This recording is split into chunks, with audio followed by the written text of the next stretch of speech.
ổn định thấy miếng. So is the separatist cause now dead post-scheming Sturgeon, or could it be empowered by her successor as First Minister? Our man in Stirling, Neil Oliver, gives his analysis at 9:50. We'll have a first look at tomorrow's newspaper front pages. A brand new Greatest Britain and Union Jackass coming up too. This is Dan Wootton tonight. Let's go.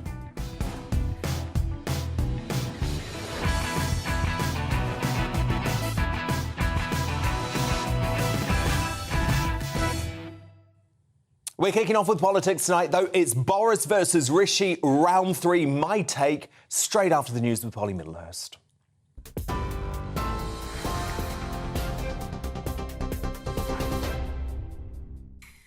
Dan, thank you and good evening. Our top story on GB News tonight. Lancashire Police this afternoon confirmed the body discovered in the River Wye yesterday has been identified as the missing mother of 2, Nicola Bulley.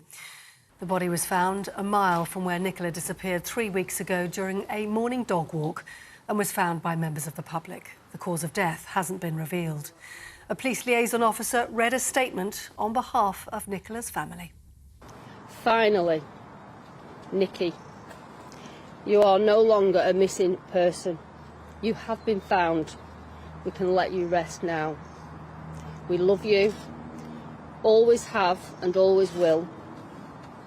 We will take it from here. Well, in other news tonight, the Chief Constable of Devon and Cornwall Police calls for firearms law to be reformed after an inquest jury found people were unlawfully killed in a shooting spree near Plymouth in 2021. 5 people died, including a 3-year-old girl, in a shooting carried out by Jake Davison. The inquest heard how the 22-year-old legally held a shotgun certificate and was obsessed with firearms. A lawyer for 4 of the victims' families says there's been a catastrophic failure at Devon and Cornwall Police. The system has hopelessly failed us. In particular, the Devon and Cornwall Police Force has failed us.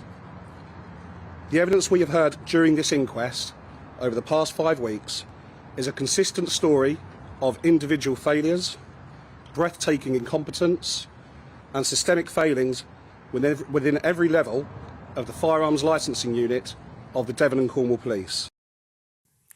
To Turkey now, where tonight a new 6.3 magnitude earthquake has been reported near its border with Syria. The country's government said 3 people are dead and more than 200 people have been injured. It's all in an area still cleaning up from one of the worst natural disasters in Turkey's history, with more than 47,000 people killed just 2 weeks ago. President Biden today promised more than $500 million worth of aid to Ukraine after making a surprise trip to its capital. It comes just days before the first anniversary of Russia's invasion on February the 24th last year. Mr. Zelensky said the visit was an extremely important sign for all Ukrainians. The US president said his country would stand with Ukraine for as long as it takes. Putin thought Ukraine was weak and the West was divided. As you know, Mr. President, I said to you in the beginning, he's counting on us not sticking together. He was counting on the inability to keep NATO united. He was counting on us not to be able to bring in others on the side of Ukraine. He thought he could outlast us. I don't think he's thinking that right now. President Joe Biden. You're up to date on TV, online and DAB+ radio. You're with GB News, the People's Channel. More now from Dan Wootton tonight.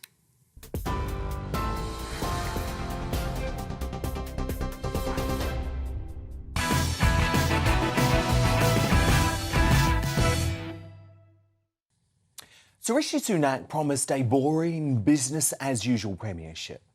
But the ramifications of being a double PM slayer with horrific poll ratings are fast coming back to haunt him. Yep, a civil war is erupting in the Conservative Party as the push to return Boris Johnson, democratically elected at the last election in a landslide to number 10, starts in earnest.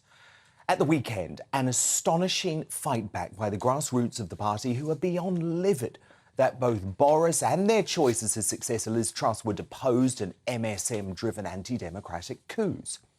So ultimate Tory wet, Damien Green, I mean, he was the effective deputy PM under Theresa May and chair of the One Nation group of MPs now, was rejected by the New World of Kent constituency as their candidate. Now, Guido Fawkes revealed it was as a direct consequence of his decision to oust Boris as PM. So the Tory wets might think they are the party of Fishy Rishi and high-tax, zero-COVID advocate Chairman Hunt, but the members clearly disagree. And as David Campbell-Bannerman of the Conservative Democratic Organisation said, these MPs are now being held to account and being made accountable for a coup that has crashed the party in the polls. Those who turned on Boris Johnson are being punished. This deselection is hard evidence of this being real. Now, while Tory wets will hate the echoes of Trump's takeover of the US Republicans, I couldn't be happier that the party is fighting back against the establishment takeover, which hopes to achieve a high-tax, big-state, globalist Conservative Party indistinguishable from Labour. So obviously, arch-establishment Ramona George Osborne isn't happy about it and wants to accuse Boris Johnson of doing wrong, even when he's trying to protect the Brexit he fought so hard to deliver. Boris Johnson is interested in becoming Prime Minister again. And as you saw with the Brexit referendum, or you saw with the Chequers Agreement, if you can remember that, with Theresa May, if you wait for Boris Johnson to do the sort of grown-up, sensible thing, he's not going to do it if he thinks there's a political opportunity in causing trouble. And he wants to bring down Rishi Sunak, and he will use any instrument to do it. And if the Northern Ireland negotiations are that instrument, he will pick it up and hit Mr. Sunak over the head with it. But Rishi wants to bring down Boris Johnson too. As the Mail on Sunday revealed yesterday, his allies hope to use Harriet Harman's Partygate witch hunt in order to kill off his political career forevermore. But for Brexiteers, we know that any capitulation by Sunak to the EU over the Northern Ireland Protocol is a massive betrayal. That's why Penny Mordaunt wouldn't take the MSM bait to slam Boris like Osborne did on Sky News yesterday. Boris is being Boris, but I wouldn't say this is a completely unhelpful intervention. And I think, as I say, the Prime Minister, I think, will acknowledge that having the Northern Ireland Protocol bill there, having the work that the former Prime Minister did, has helped us get where we are. Much will be made about Boris trying to destabilise his party. What a joke. He would still be in number 10 if it wasn't for the unforgivable destabilisation by Sunak and his allies over Partygate. Partygate, by the way, an MSM storm in a teacup to deliver a UK Prime Minister more palatable to tearing down Brexit. But to respond now, my superstar panel. Top Daily Express columnist Carol Malone, senior reporter at the newspaper Benjamin Butterworth, and the former Brexit Party MEP and political commentator Belinda de Lucia. Belinda, because this is about Brexit, let me start with you.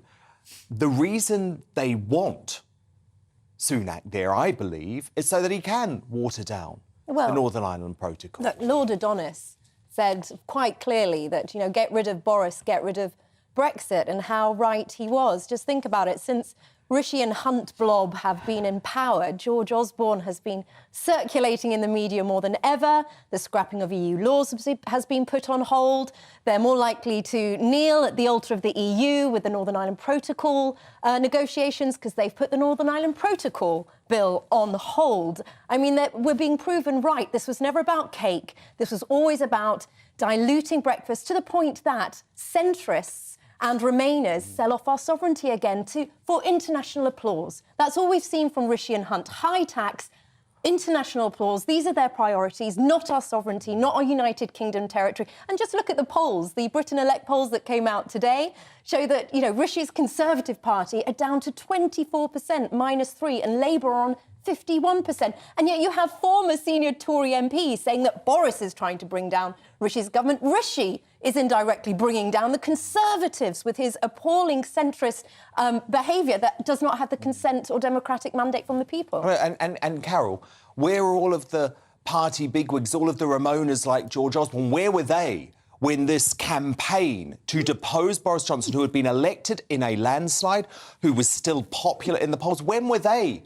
When people like Sunak were out to destroy Boris Johnson's Sunak has always wanted his job. I think it was, I think Boris a few years ago, when Sunak was wanting to get in the cabinet, he called him a hungry lion, and he said he didn't want to because he thought he would try and depose him, which is exactly what happened. He wanted his job from day one. But you know, in many ways, I'm kind of glad the grassroots campaigners are kicking back now. I really am, because they got no say in who the leader was, nor did the British people. It was the Tory elite who decided who the next Prime Minister was going to be.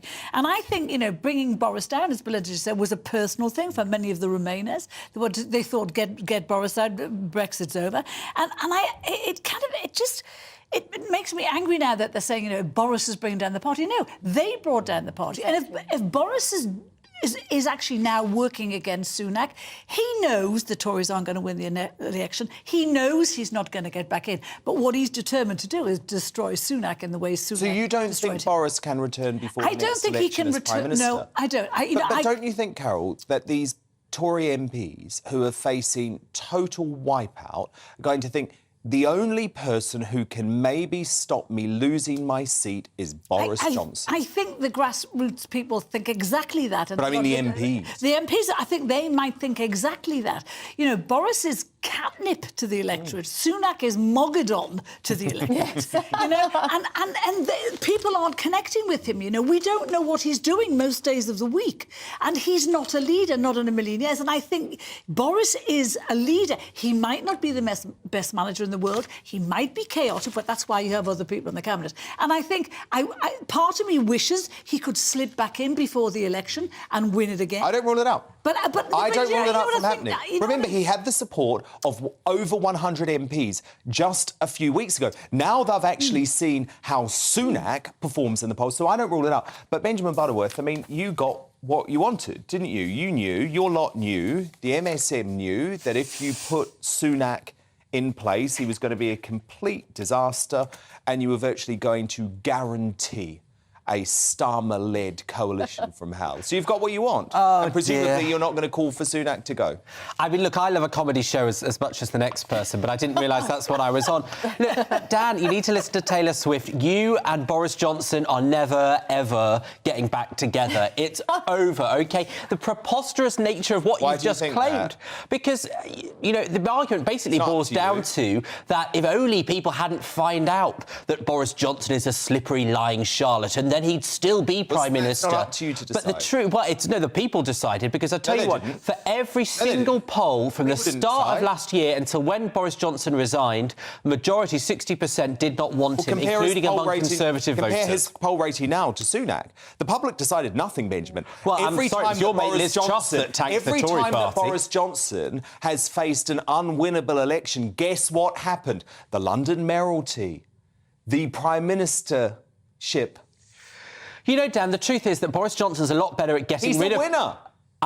Boris Johnson's a lot better at getting rid of Prime Ministers than he is being Prime Minister. And that's all he's trying to do again. Boris is still a vote winner, however you cut this. You know what? Do you remember Sunak? No, hang on. Let me let me pick you up on that. Because the two worst by-election results the Tories have ever had in government were under Boris Johnson last year. So how is he a vote winner? Rishi had done his worst. Now they've seen it's about Boris Johnson. Now they have seen Rishi at work, and they want someone back who can win votes. Do you remember on the steps of Downing Street? A safe Brexit-supporting elderly seat got rid of the Tories. Do you remember on the steps of Downing Street when Sunak got the job? He said, you know, and he was a dig at Boris, he said, no one single-handedly won the election. Boris did single-handedly. He was the only person able to unite the party and to get left and right together. And he's the person who could do that. And by the way, we can all see at the moment the Sunak sellout on Brexit coming. We can see it. Yeah. And he is foolish, isn't he, Belinda? He is foolish if he thinks that we will allow him to sell us out. The EU Commission at the moment is bragging about the ECJ having a role over UK territory, foreign rule over UK territory. It's already bragging about it in the EU. Rishi and Hunt are not to be trusted being the custodians of our sovereignty. Honestly, you guys, you need to buy some chocolates and get over this man, Boris's okay? intervention that the announcement of the Northern Ireland Protocol was put off today. Yes. Because Sunak was going to do it today. And because of Boris's meddling, thank God, they've put that decision off today. Carol Malone, Benjamin Butterworth, Belinda DeLucy, my superstar panel are with me all night. But coming up, after legendary children's author Roald Dahl had his work censored to stop offence, our sensitivity readers, just a horrible attempt by the left to brainwash society to their way of thinking. Lawrence Fox slams this assault on free speech in the Fox Report at 9:35. But next, in the clash with Nicola Bulley's body tragically found just a mile from where she first went missing after Lancashire police unnecessarily shared deeply personal details about her alcohol use and health against her family's wishes. Are you happy with how this force handled the case? Well, we've got veteran coppers Norman Brennan and Di Davies to go head-to-head on this next, but I want to know what you think. Very sensitive story. It has captivated the nation. Dan@gbnews.uk is my email. You can tweet me using the handle @GBNews. The Clash, straight after the break.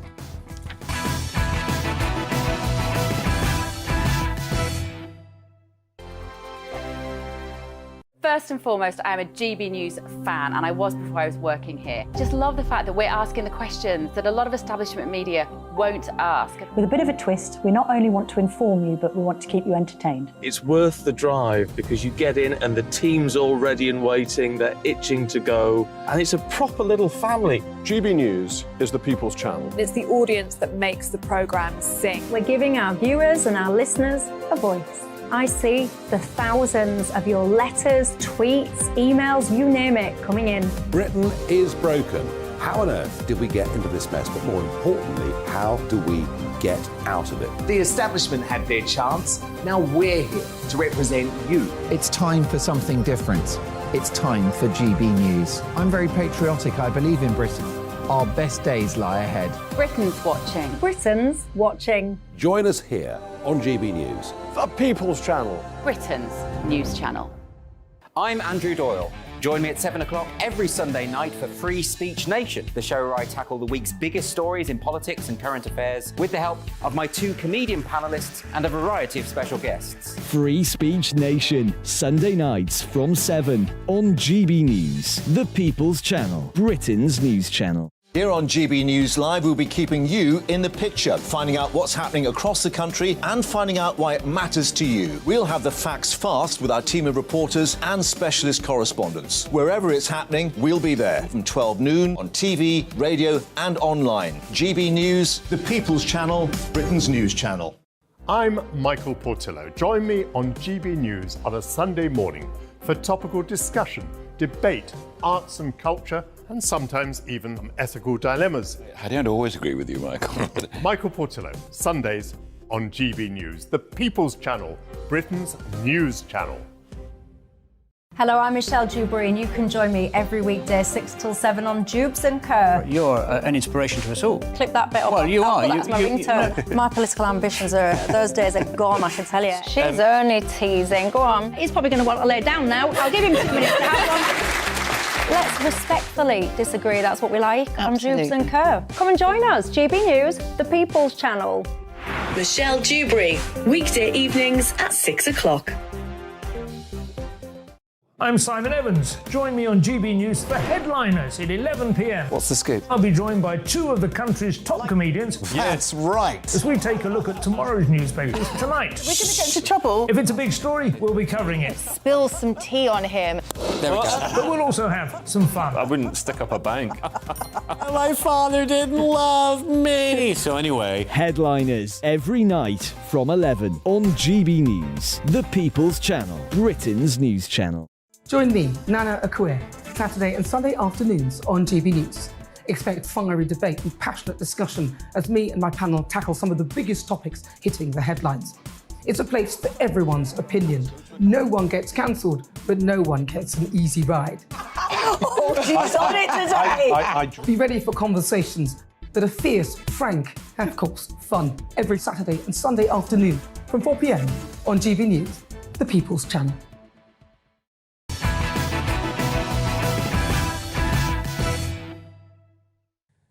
It's time for The Clash. Just hours ago, Nicola Bulley's family heard the news they feared the most as it was confirmed her body was found in the river less than a mile from where she vanished 23 days ago. On their behalf, Chief Superintendent Pauline Stables read out this heartbreaking statement. Nikki, you are no longer a missing person. You have been found. We can let you rest now.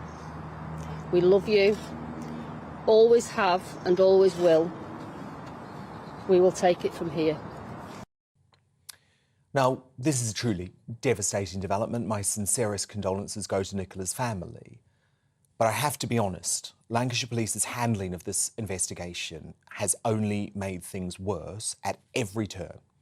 If Nicola had indeed fallen or jumped into the river wire, how were they beaten to finding her body by two dog walkers, one a sidekick who was involved in the case?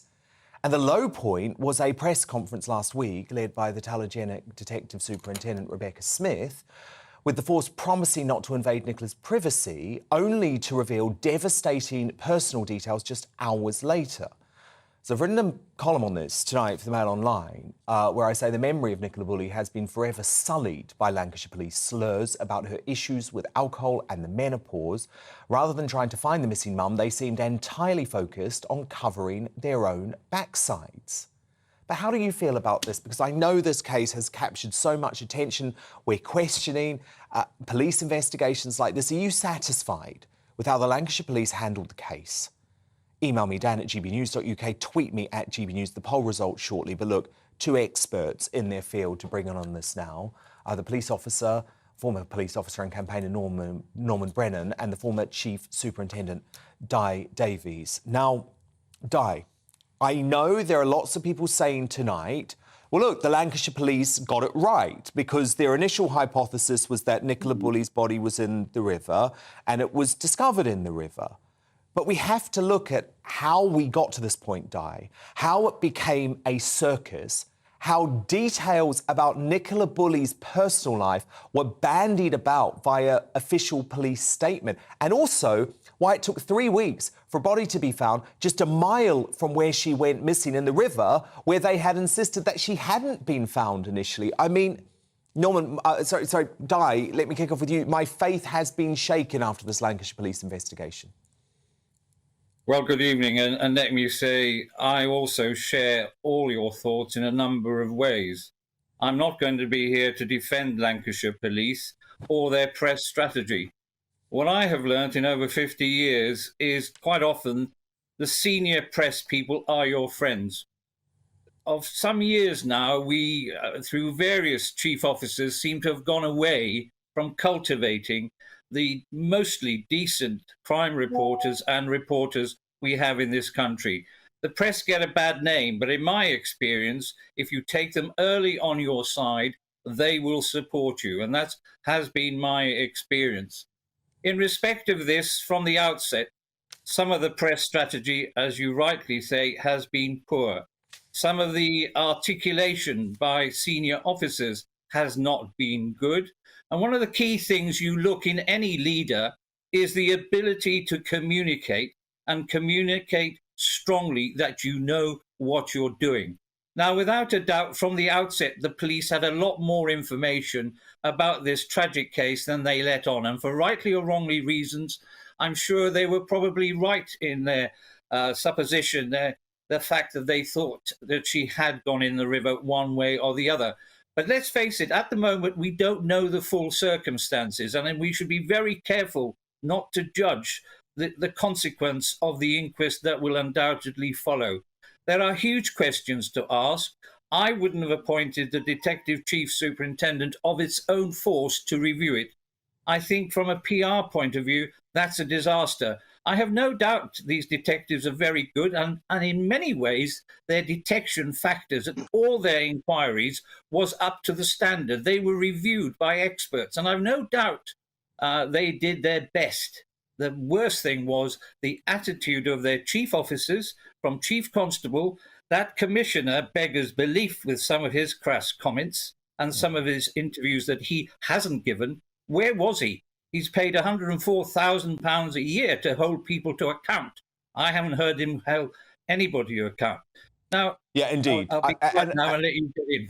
And the PR strategy has been a disaster. I mean, today it was revealed that Lancashire Police, having criticised folk online for providing a distraction to the case, actually tweeted a member of the public who had posted a Lego miniature figure, there it is, of Smith. And they replied saying, we'll make sure we see this. Well, I'm sorry, Norman Brennan. Surely that shows that this police force was distracted by the media interest in this case, by the social media interest in this case, and I hate to say it, Norman, but they seem to actually revel in it sometimes. Well, I disagree with both of you. They were distracted without a shadow of a doubt by bullying types, certainly from the mainstream media and also social media. Let me tell you about major incident rooms. I've been on a number of them. 131 people were dead, another 135 others were dead. On many other cases which I followed, I've liaised with up to 100 senior investigating officers on many of the homicide families I've represented over the past 30 years. Now, I represented Leanne Downey's parents. Leslie went missing. We didn't know she was murdered. Denise Bolger, James was missing. We didn't know he was murdered. Sarah Payne, her daughter, Sarah, was missing. We didn't know she was murdered. Now, every senior investigating officer will liaise with the press. Well, there are certain things that the police will withhold. They're personal. It could be upsetting. It might distract the attention away from what they're investigating. Police will normally tell the public what they want the public to know. They will ask for their support.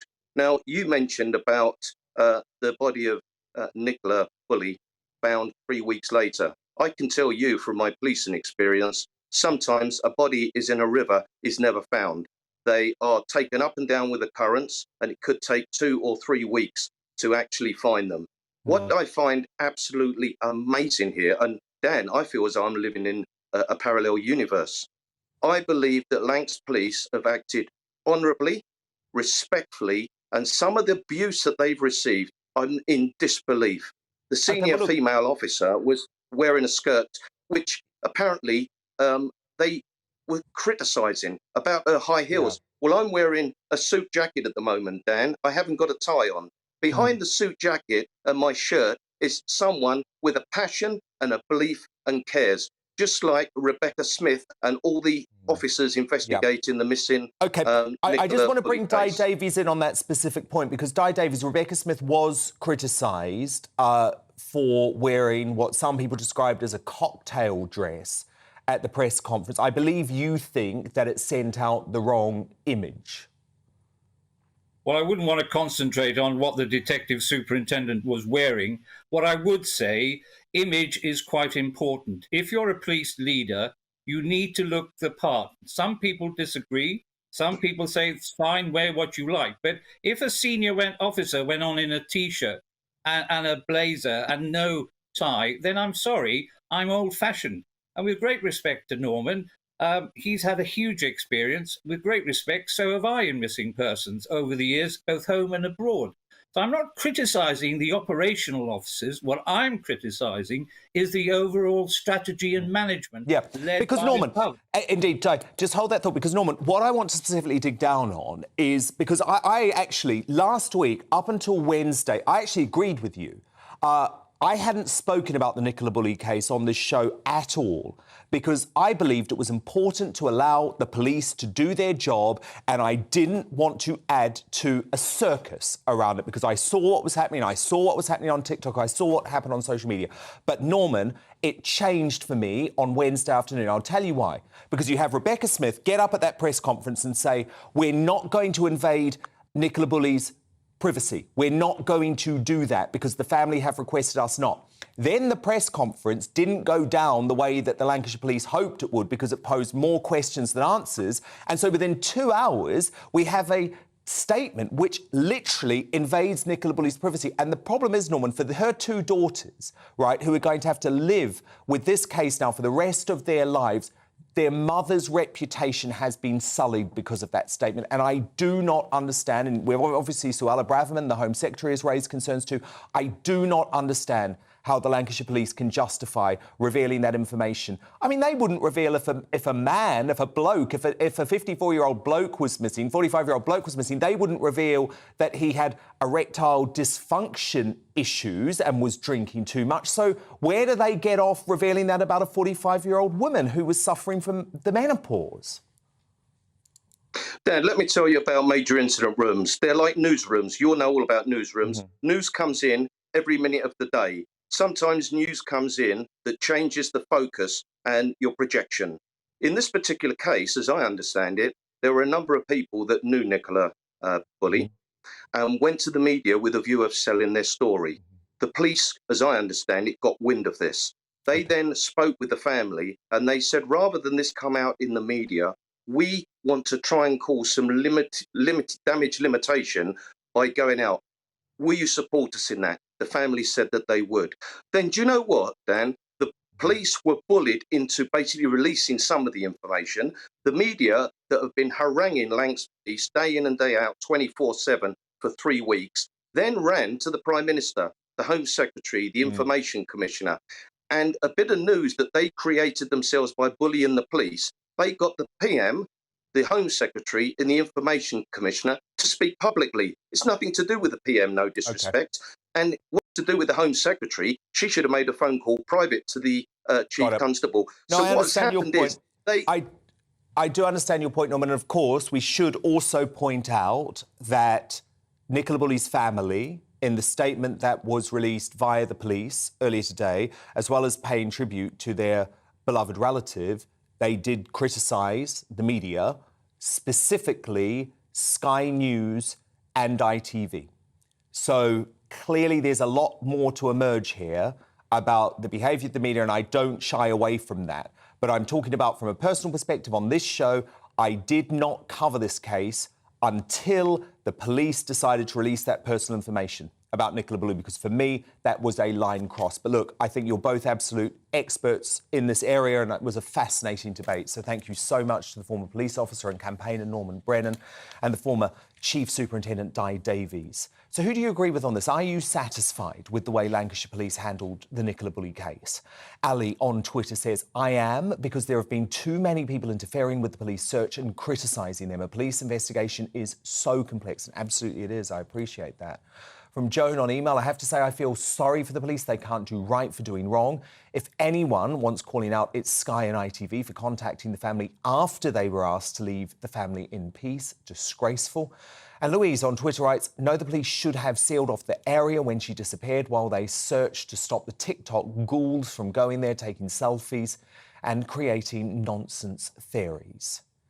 And your verdict is now in 28% of you happy with Lancashire Police's handling of the Nicola Bulley case. Well, that feels pretty significant to me. 71% of you agree with me on this and say they haven't done well here. We're actually going to have Peter Falding on in the next hour.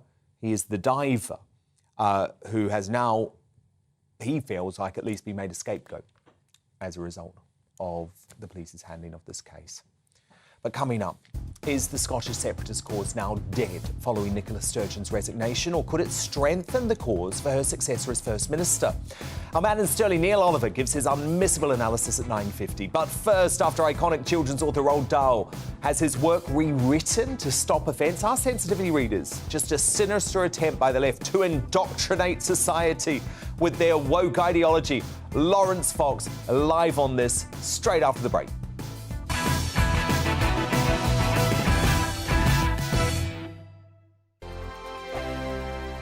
It's all about family, being in people's living rooms, all the interaction and getting to know who our viewers and listeners are. When I was young, my dad used to say, "Nah, stop arguing." I wanted an outlet that would enable me to give my opinion. People are going through a really hard time right now, and I know that you don't feel like you're being listened to by the establishment. I came to GB News because it's the people's channel, and I want the audience to have their say on the events of the day. We're dynamic. We do something different. Democracy shows that the wisdom of the nation is in its people. I get to travel to find out what the story is from a personal perspective. The British people aren't fools. We know when we're not being told the full story. We've got to work out how Britain moves forward from this. It's the best country in the world. The establishment had their chance. Now we're here to represent your views. Britain's watching. Britain's watching. Britain's watching. We're proud to be GB News. The People's Channel. Britain's news channel. Monday to Thursday on GB News, it's Bev Turner Today from 10 a.m. We're going to be here for you, our GB News family, to keep you up to date, but also make you smile. The guy went from puberty to adultery. And I can't wait to bring a few of my own opinions. I have no time for cultural totalitarianism. We'll engage in passionate, but always polite debate with your thoughts and opinions at the centre of it all. Only on GB News, the People's Channel, Britain's news channel. We are GB News, and we'd like to say thank you to each and every one of you for bringing us your conversations, for helping our great nation find its voice. We are here for you on radio, television, and online, across England, Scotland, Wales, and Northern Ireland. It's not the BBC, you actually get your facts right. We are proud to be GB News, the People's Channel, Britain's news channel.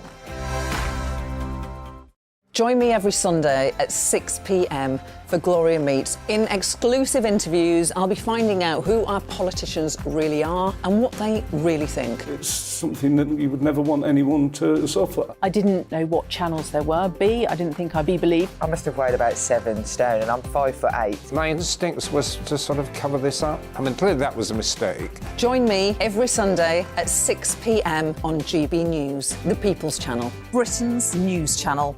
He's the king of breakfast TV, and he's back. Eamon Holmes, back on the TV with me this morning. Even remember my name. I know, it's been 4 months. Do you have holy water by your bed? Oh, yes. All ready to bless. Yeah. Oh, Eamon. Oh.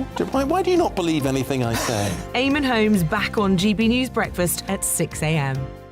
Join me, Patrick Christie's, Monday to Friday, 3 till 6. We tackle the day's news agenda like you've never seen before. It's high tempo, high octane, the most controversial topics, and the best guests. You will not be able to take your eyes and ears off it. I'm not afraid to ask the questions that you really want answered. 3 till 6 p.m, Monday to Friday on GB News, the People's Channel, Britain's news channel.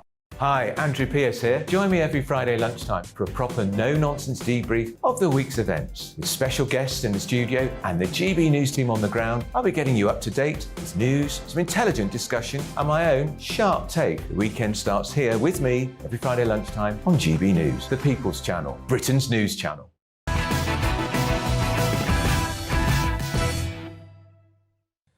Time now for the Fox Report with the actor, broadcaster and warrior against wokery, Lawrence Fox. And parents and children around the world have been left in uproar, me especially, after legendary author Roald Dahl's classics were censored and rewritten by sensitivity readers whose scandalous job is to edit books to avoid perceived offence. The Daily Telegraph revealed in a brilliant scoop on Friday that there have been hundreds of stealthy changes to Dahl's stories in new editions released by Puffin last year. They include the word fat being removed when describing Augustus Gloop and Charlie and the Chocolate Factory. In The Witches, this quote, "You can't go around pulling the hair of every lady you meet, even if she is wearing gloves," has been changed to, "There are plenty of other reasons why women might wear wigs, and there is certainly nothing wrong with that."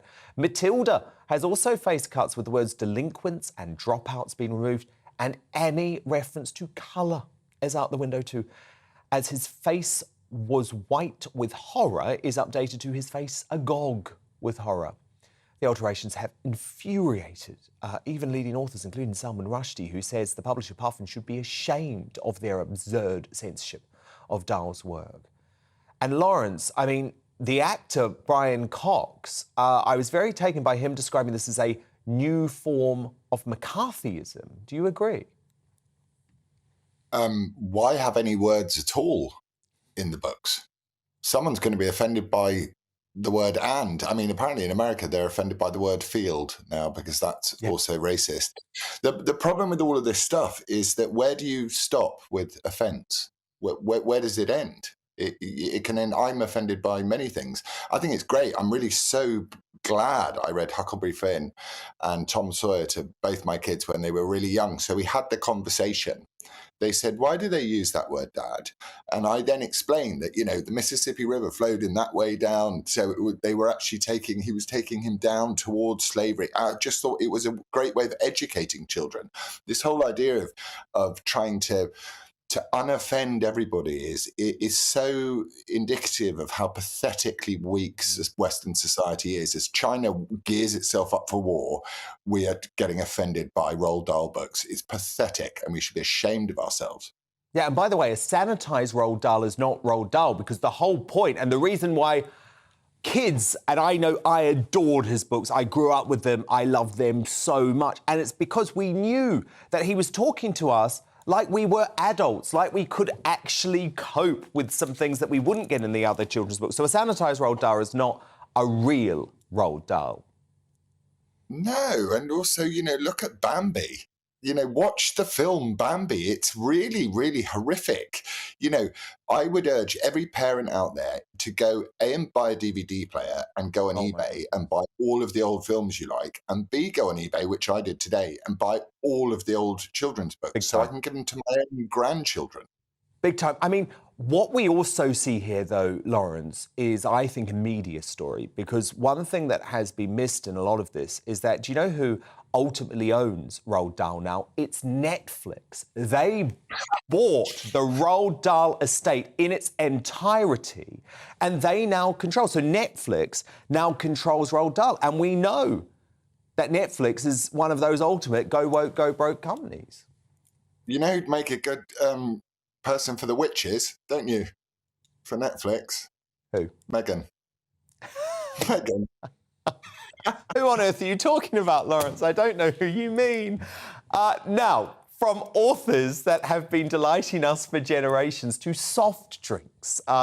As parent company Coca-Cola delivered this devastating news that Totally Tropical Lilt, my favourite drink, so I'm furious about this, is due to be discontinued after 50 years, meaning no more adverts like this. Lobsters over there.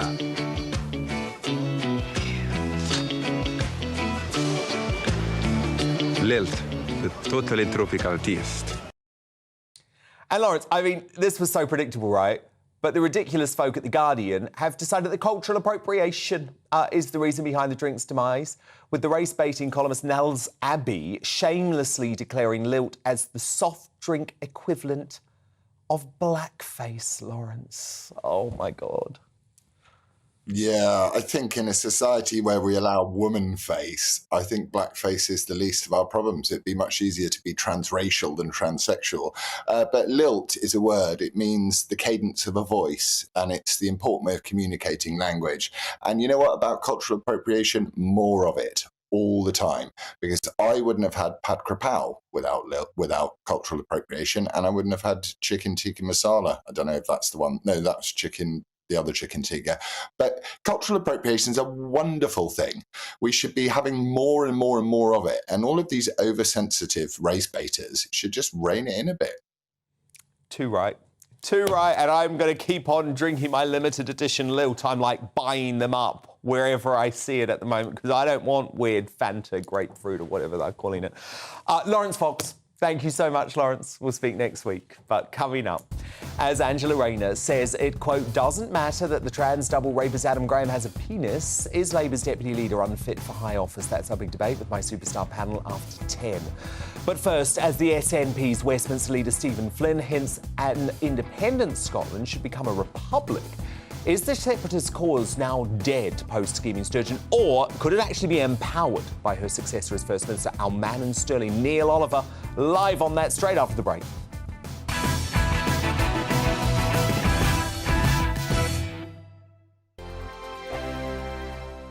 First and foremost, I am a GB News fan, and I was before I was working here. Just love the fact that we're asking the questions that a lot of establishment media won't ask. With a bit of a twist, we not only want to inform you, but we want to keep you entertained. It's worth the drive because you get in and the team's all ready and waiting, they're itching to go, and it's a proper little family. GB News is the people's channel. It's the audience that makes the programme sing. We're giving our viewers and our listeners a voice. I see the thousands of your letters, tweets, emails, you name it, coming in. Britain is broken.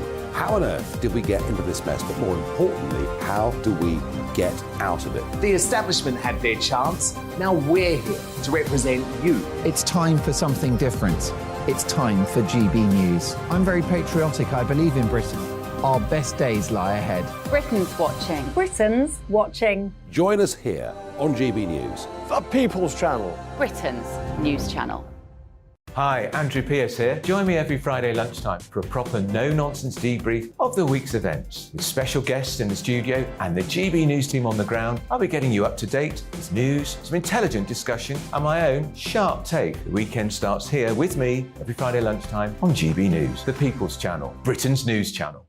I'm Michael Portillo. Join me on GB News on a Sunday morning for topical discussion, debate, arts and culture, and sometimes even ethical dilemmas. I don't always agree with you, Michael. Michael Portillo, Sundays on GB News, the People's Channel, Britain's news channel.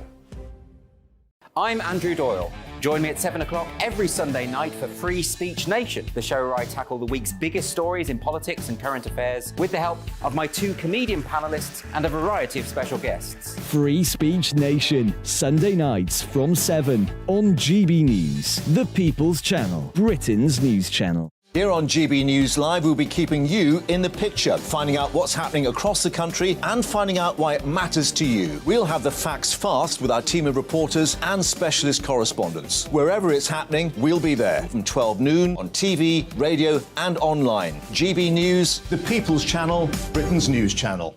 Join me, Patrick Christie's, Monday to Friday, 3 till 6. We tackle the day's news agenda like you've never seen before. It's high tempo, high octane, the most controversial topics and the best guests. You will not be able to take your eyes and ears off it. I'm not afraid to ask the questions that you really want answered. 3 till 6 p.m, Monday to Friday on GB News, the People's Channel, Britain's news channel. Join me, Lawrence Fox, on GB News. Frank, fun, fearless and sometimes serious. Much as I love a Friday night punch-up, what I really want is a battle of ideas. I want to look at things differently. I want to hear different voices and engage with your unique experiences. Every Friday at 7 p.m. on GB News.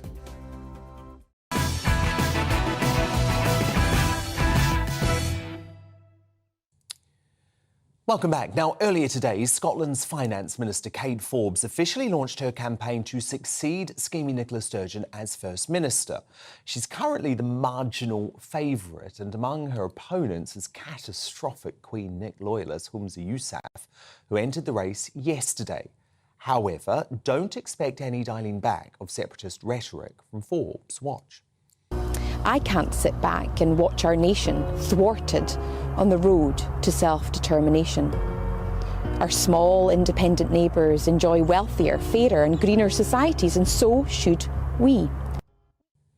And if this comment by SNP Westminster leader Stephen Flynn is anything to go by, the SNP may become more Republican too post-Sturgeon, who never publicly suggested a post-separation Scotland should split from the Crown. Hugh Jackman said that Australia should be a republic. Would an independent Scotland be a republic, or want to keep the monarchy? I think Hugh Jackman said in time, through an evolutionary process, that may come to pass, and I would probably be quite sympathetic to a similar evolution in Scotland in time, yeah. That's interesting, because in the last independence referendum, I remember the SNP said very clearly they'd like to keep the Queen, but that's a different position. No, I'm quite happy with the status quo as it stands, but over time it may well be that the people of Scotland decide for an alternate vision, but that'll be for the people of Scotland to determine. So sadly, we're struggling with our connection to Neil Oliver, so I'm going to bring in my superstar panel on this. Top Daily Express columnist Carol Malone, senior reporter at the I newspaper Benjamin Butterworth, and former Brexit Party MEP and political commentator Belinda Lucy. Carol Malone, look, let's start with this whole Republican issue, right? Because I found it completely fascinating, actually very telling. That was such an interesting interview from Stephen Flynn, because this is the extreme generation, the young generation of the SNP who are going to come in, and if anyone in Scotland is silly enough to believe Sturgeon's lies that a separatist Scotland wouldn't become a republic, he's just blowing the whistle on that, well and truly, right? He has blown the whistle on it, but let's remember that the SNP, the people who vote SNP, are not the young generation. They're not like him, and they have stuck with Sturgeon because they believed her to be a good leader. But I tell you what I think is going to happen with the SNP now. I think it's going to implode because I think everyone who's kind of up to be leader has different views on how this should go. Anything more extremist than Sturgeon was is going to alienate a huge mass of the SNP. I think they're going to end up fighting internally with each other, and they're going to have no effect. I think what's going to happen to them is what's happened to the Tories already. And I think, people like Stephen Flynn can shout about it, wanting to be a republic. The majority of Scotland does not want the country to be a republic. And I think a lot of these extreme people that you're talking about, these younger people, I think they're not in touch with the people of their country. They're not reading the room, they're not reading the country in the same way Sturgeon didn't, which is why she's gone now. And I think they're going to implode. Kate Forbes, I think, has got no chance whatsoever. None of them, I mean, I didn't like Sturgeon, but Sturgeon had charisma. None of these people have charisma. And Benjamin, she also knew how far she could push the Scottish people right. And this is very, very bad from the SNP, what Stephen Flynn has done, because he's basically revealed their secret game plan. And their game plan is at some point to secure separatism by telling all of us, oh, don't worry, you can keep all the British institutions, we can keep the BBC, we can keep the monarchy. No, they don't intend for that. They intend to become a republic. I mean, I completely reject your idea that it is extreme to be a Republican. It's a perfectly legitimate, reasonable viewpoint, and I think it's quite acceptable to say that an independent Scotland might want to be a republic. It would be up to them. But I think the truth is that an independent Scotland has not looked less likely for a decade or so, because as Nicola Sturgeon said in her exit speech, she said that she can't take the support for independence any further. And I think she's right. But what she didn't seem to recognise is she's taken it as far as it's going to get. You've got Kate Forbes, who's the finance secretary at the moment. She has said that she's against same-sex marriage. Now, that is not a popular view among SNP members. And look, I'm going to bring Neil Oliver up. This is like the old days. Remember when we first started on the show? It was Carol Malone, Benjamin Butterworth, Neil Oliver, my very first night. Neil Oliver is back. Neil, look, Benjamin Butterworth just speaking then about the fascinating social positioning of Kate Forbes. And I think you've met her, you know her a little bit. I mean, she would certainly be a change from Sturgeon, wouldn't she, in terms of pushing some of these extreme social ideologies? Yeah, I mean, just to be clear, I met her once for a few minutes. We both attended the same memorial service for a Scottish battle from the Jacobite rebellions, and we spent just a few minutes in each other's company. She's a very nice woman, very personable, nice, pleasant, easy to get along with, I would have thought. And I could well understand that she would be an appealing candidate for SNP and for First Minister. And also, she's got very traditional values. She speaks openly about her Christian faith. She's part of the Free Church of Scotland, and so that means that comes with that comes a clearly stated approach to a lot of issues. And she's been very honest and straightforward about that. And I would say as well, that kind of straightforwardness means that she's probably someone that you can talk to and have conversations with and disagreements with without it spiralling out of control into the kind of viciousness that has typified the Scottish political debate in recent times. So yes. Okay, so that's Kate Forbes. What about this monarchy revelation from Stephen Flynn, Neil Oliver? Because that was something Sturgeon always ran away from. What's infuriating, Dan, what sounds like business as usual for the SNP, though, is this is all they're ever about. They're a single issue. They're not really a political party. They are a protest group, a single issue protest group. All they ever want to talk about is independence and everything that goes with it. For example, replacing the monarchy with an elected head of state or whatever, and declaring themselves a republic. What the people of Scotland need and want after all this time under the cudgel of the SNP is a government that actually cares about the things that they care about. Deal with education, deal with health, deal with crime, and stop these vanity projects like the gender recognize the gender bill and all the rest of it. We need a government that actually looks after the people of Scotland, and that is what we have been absolutely without for the last decade, because all they want to talk about is independence, and the people of Scotland are sick and tired of it. Demonstrate, SNP, that you can run the country, that you can be a government that does the day job, and leave the vanity projects to one side just for a bit. But they can't. But that was beautifully put, Neil Oliver. Great to have the old gang back together. Neil Oliver, Carol Malone, Benjamin Butterworth and Belinda Lucy will speak to you after 10. But coming up, as the body of Nicola Bulley is found just 1 mile from where she went missing, have the police tried to make diving expert Peter Falding a scapegoat for their own failings? He's going to hit back live at 10:20 alongside former Met Police Senior Detective Simon Harding. But next, as Angela Rayner claims it, quote, doesn't matter that the trans double rapist has a penis, is Labour's deputy leader unfit for government? That's the big debate. Plus, we'll have the newspaper front pages straight after the break.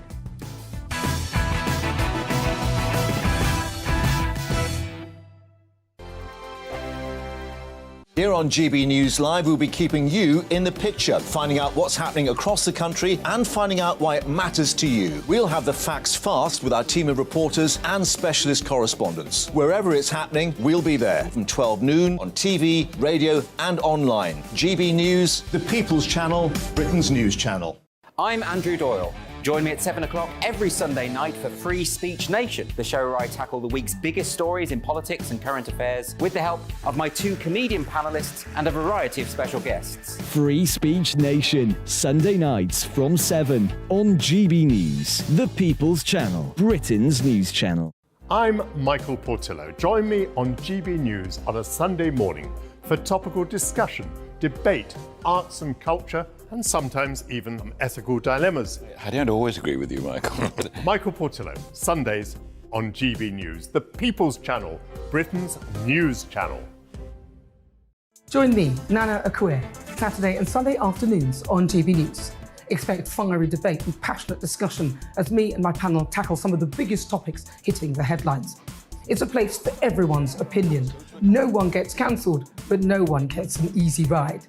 Oh, she's on it today! Be ready for conversations that are fierce, frank, and of course, fun. Every Saturday and Sunday afternoon from 4 p.m. on GB News, the People's Channel. We are GB News, and we'd like to say thank you to each and every one of you for bringing us your conversations, for helping our great nation find its voice. We are here for you on radio, television, and online. Across England, Scotland, Wales, and Northern Ireland. It's not the BBC, you actually get your facts right. We are proud to be GB News, the People's Channel, Britain's news channel.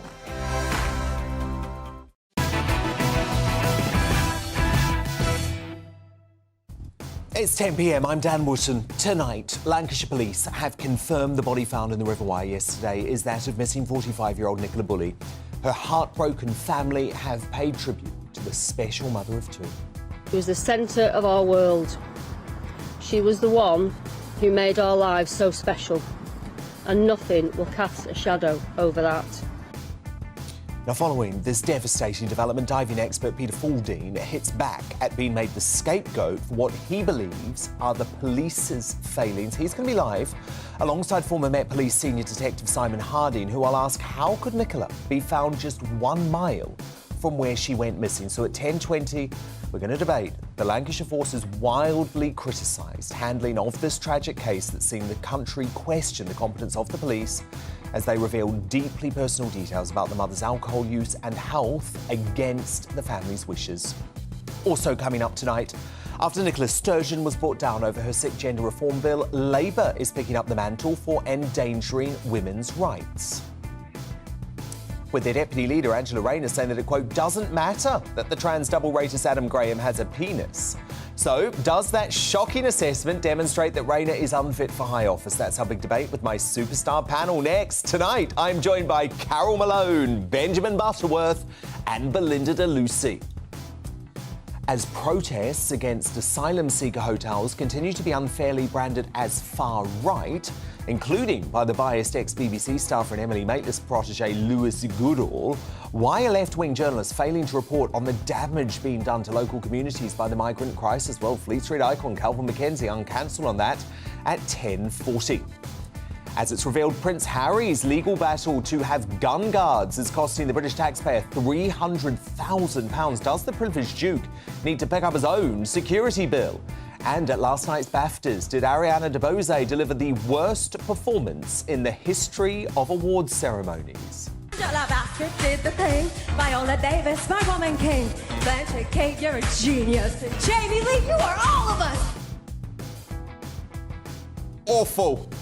Absolutely awful. I'm going to bring you both those stories in the Media Buzz this hour. Plus, as the legendary children's author Roald Dahl becomes the latest victim of the cancel culture mob, will his woke publisher be lambasted? Don't miss tonight's Greatest Britain and Union Jackass at 10:50 to find out.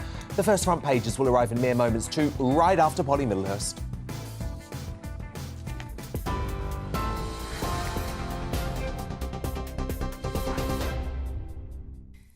Dan, thank you. Good evening. The top story on GB News tonight. Lancashire Police this afternoon confirmed that the body discovered in the River Wye yesterday has been identified as the missing mother of two, Nicola Bulley.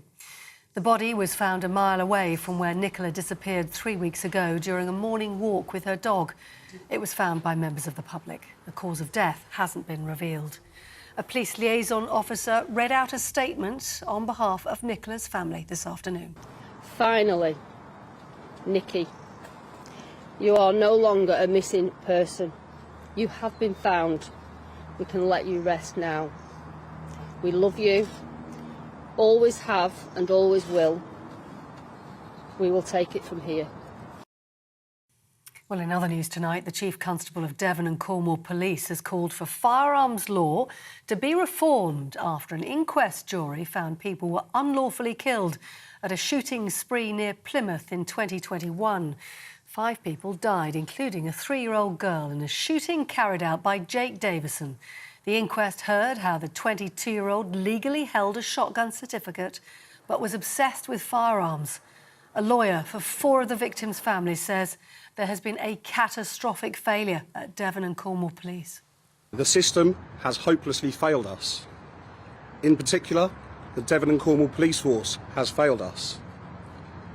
The evidence we have heard during this inquest over the past 5 weeks is a consistent story of individual failures, breathtaking incompetence and systemic failings within every level of the firearms licensing unit of the Devon and Cornwall Police. And in news away from home, new pictures of a 6.3 magnitude earthquake has been reported near Turkey's border with Syria. The country's government saying 3 people are dead and more than 200 more have been injured in this instance. It's in an area still cleaning up from one of the world's natural disasters in Turkey's history, with more than 47,000 people killed just 2 weeks ago by an even bigger earthquake. President Biden today promised more than $500 million worth of aid to Ukraine after making a surprise trip to its capital. It comes just days before the first anniversary of Russia's invasion on the 24th of February last year. Mr. Zelensky said the visit was an extremely important sign of support for all Ukrainians. And the president said his country would stand with Ukraine for as long as it takes. Putin thought Ukraine was weak and the West was divided. As you know, Mr. President, I said to you in the beginning, he's counting on us not sticking together. He was counting on the inability to keep NATO united. He was counting on us not to be able to bring in others on the side of Ukraine. He thought he could outlast us. I don't think he's thinking that right now. US President Joe Biden in Ukraine today. You're up to date on TV, online and DAB+ radio. You're with GB News. More now from Dan Wootton tonight.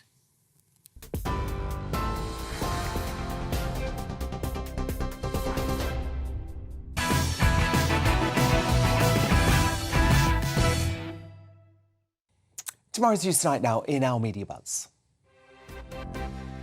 First front pages are in the Metro. Leads on the news that junior doctors will begin a 72-hour strike next month, which will only add more strain to our already buckling NHS. Calvin McKenzie, furious about this. He's going to be here later to discuss. The Eye leads on the criticism by Nicola Bulley's family of the shameful TV crews who intruded into the family's grief despite their plea for privacy, and those members of the public who took to social media to spread conspiracy theories, including accusing Nicola's partner of wrongdoing. Have to point out it was Sky News and ITV who the family specifically named. And the Daily Star headline reads, "The Battle of the BFG," after Roald Dahl's classic children's novels were censored and rewritten by so-called sensitivity readers, with PM Sunak also wading into the row. My superstar panel back with me now. Top Daily Express columnist Carol Malone, senior reporter at the I newspaper Benjamin Butterworth, and the former Brexit Party MEP and political commentator Belinda de Lucy. Now, Angela Rayner has thrown her party's women's rights credentials into further disrepute after becoming the third senior figure to stumble over what was once a simple question: what's a woman? In an interview with the Sunday Times magazine, Rayner was pressed on whether trans double rapist Isla Bryson, who I call Adam Graham, was actually a woman when he committed his heinous crimes and therefore should be put in a women's prison, to which she replied, "Well, I don't know, because I don't know what's inside that person's head, that person identifying as a woman now, but they're saying right at the beginning of the transition that they believe it's right for them, however, and that's fine." And when asked if the phrase "her penis," yes, that's right, her penis, made sense, Rayner said, "I think, to be honest, I don't think that particularly matters." Now, Rayner joined Slippery Starmer and his Shadow Chancellor Rachel Reeves on the growing list of the party's most senior figures who can't answer a question that would fail to trouble a primary school child. Remember these basic biological blunders? A woman can have a penis. Nick, I'm not... I don't think we can conduct this debate with, Sorry, have I offended you in some way? No, it's just... I just... Is it transphobic to say only women have a cervix? Look, is it transphobic? Look, I don't even know how to start answering these questions. So while it might be easy to laugh at Labour's failure to grasp basic biological facts, Tory MP Nikki Allen has slammed Rayner and declared her, quote, unfit for high office. Carol Malone, do you agree? Oh, completely. Labour consistently are making fools of themselves over this issue. Everything they say alienates the Labour voters whose votes that they want.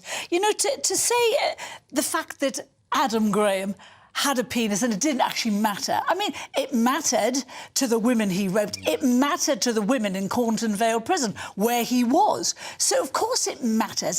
But the very fact she contradicted herself. She said people that she regards as a woman shouldn't necessarily go into a woman's space. I mean, that's complete lunacy. If she thinks Adam Graham is a woman, why shouldn't he go into a woman's space? It's nonsense. Of course it's not a woman. Women don't have penises. And why do Labour think...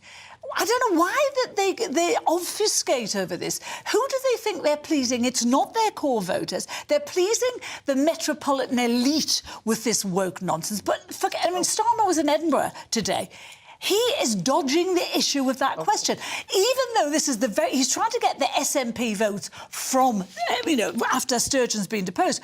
And this is the very reason she was deposed, because of the gender recognition reform. He won't go there. He's weak, he's pathetic. Now, speaking of the metropolitan elite, Benjamin Butterworth. Yes, there you go. Do you have an issue with the phrase, her penis?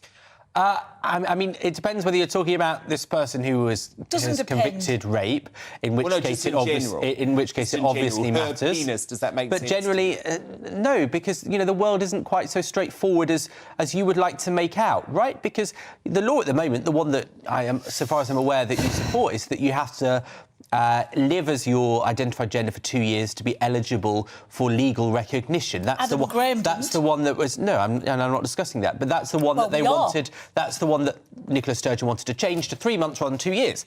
So obviously those people that would be a transgender woman is still going to physically be male at that point. So therefore, you would get those sort of oddities.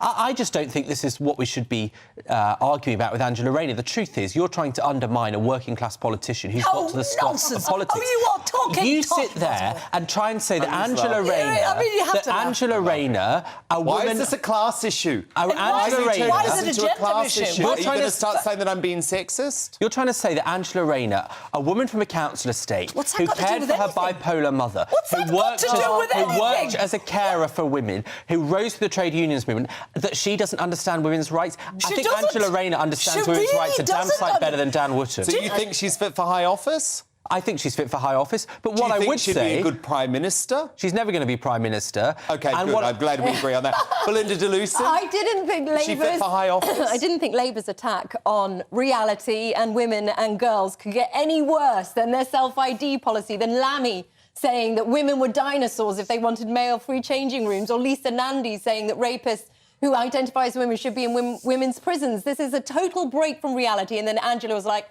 oh, my dear, I'm going to tell you something else. And now says it doesn't matter if a trans-identifying woman who is male has a penis or not. This is conditional feminism of the left at its worst. They only ring-fence certain minorities from proper scrutiny.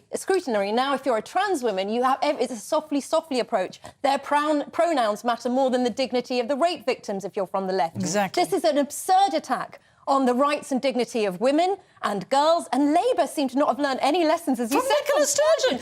This is not reality. This is a lie. It is an untruth, and they keep peddling it out because they know. People have to know, if Labour get into power, there will be no safe spaces for women anywhere in this country. Complete nonsense. And just exactly what you tried to say, that because Angela Rayner is working class, she has no prejudice. Because the truth is that this argument is just one that is, designed to stoke fear. The reality is you've got two women. I've got teenage daughters. Two women attacking a woman. Two women attacking a woman, not attacking me. So we're not allowed to. Well, why can't we attack a woman if we think she's wrong? What's wrong with that? You tried to make out the argument that all women agree with you, and they don't at all. I didn't say that at all. There was polling out last week that said just 3% of people consider this a top issue for what they're going to vote on at the next election. So the Tories can go on about this. People have got better things to worry about. It's about reality, and Labour being unable to grasp reality anymore. They shouldn't be in power with that. OK, now professional mudslingers Harry and Meghan got a taste of their own medicine last week after they were publicly humiliated by the geniuses at South Park. Here's another look at what has to be one of their all-time greatest episodes. He's right. Trying to make ourselves into a brand just turned us into products. We don't need to be a brand, do we? If it's truly what we want, then we really can get away from it all. No more magazines and Netflix shows. We really can live a normal life. Yes, I'm sure you agree, darling. We can be the people we talked about being, with no more worries about how we look or the image we project to people. What matters is what we have on the inside.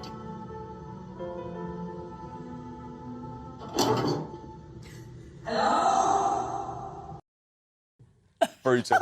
But to absolutely no one's surprise, it's been reported that while Harry and Meghan like to give it out, they really don't like to take it. Royal commentator Neil Sean says the Sussexes could be planning to sue the makers of South Park, telling Fox News, according to sources close to the ex-royals, it appears that, like so many things with Meghan and Harry, this may have legal ramifications attached. Their legal team are casting an eye over the episode to see what is wrong and what could be turned into something more sinister. The Sussexes have taken no action so far, and after the web of lies peddled in spare, my advice would be people in glass houses shouldn't throw those stones. But still to come in the media buzz, as it's revealed Harry's legal battle to have gun guards is costing the British taxpayer £300,000. Is it fair to expect the public to foot the Sussexes' security bill? My superstar panel will return to tackle that, and we'll have more of tomorrow's newspaper front pages for you too, hot off the press. But next, as the Nicola Bulley search expert Peter Falding insists he never ruled out a body being found in the River Wyre, do Lancashire Police now have uncomfortable questions to answer? Well, I'm going to be joined by Peter Falding himself, plus the former senior detective in the Met, Simon Harding. They're live with the latest on the Nicola Bulley case straight after the break.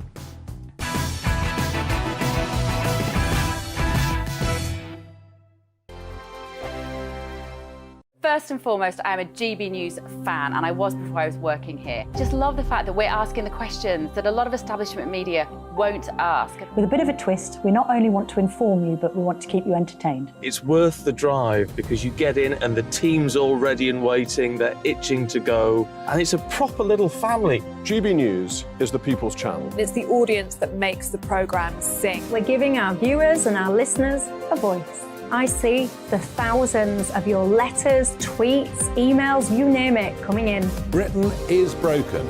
How on earth did we get into this mess? But more importantly, how do we get out of it? The establishment had their chance. Now we're here to represent you. It's time for something different.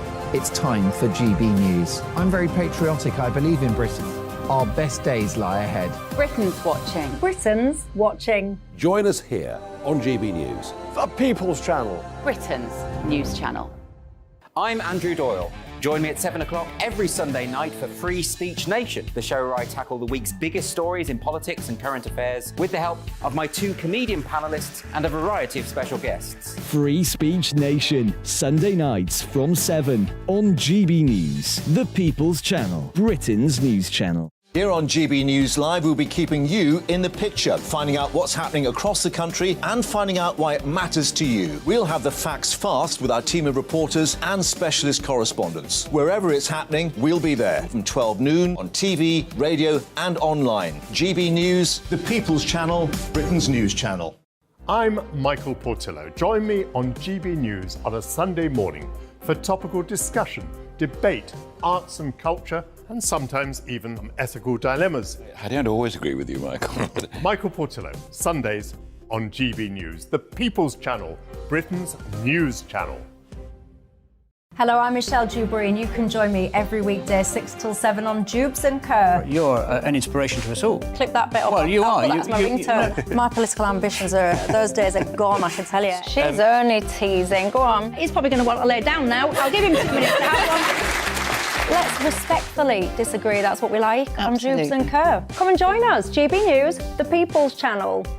Michelle Dewberry, weekday evenings at 6 o'clock. I'm Simon Evans. Join me on GB News for Headliners at 11 p.m. What's the scoop? I'll be joined by two of the country's top comedians. That's right. As we take a look at tomorrow's newspapers tonight. We're going to get into trouble. If it's a big story, we'll be covering it. Spill some tea on him. There we go. But we'll also have some fun. I wouldn't stick up a bank. My father didn't love me. So anyway. Headliners every night from 11 on GB News, the People's Channel, Britain's news channel. Join me, Nana Akue, Saturday and Sunday afternoons on GB News. Expect fiery debate and passionate discussion as me and my panel tackle some of the biggest topics hitting the headlines. It's a place for everyone's opinion. No one gets cancelled, but no one gets an easy ride. Oh, she's on it today. Be ready for conversations that are fierce, frank, and of course, fun. Every Saturday and Sunday afternoon from 4 p.m. on GB News, the People's Channel.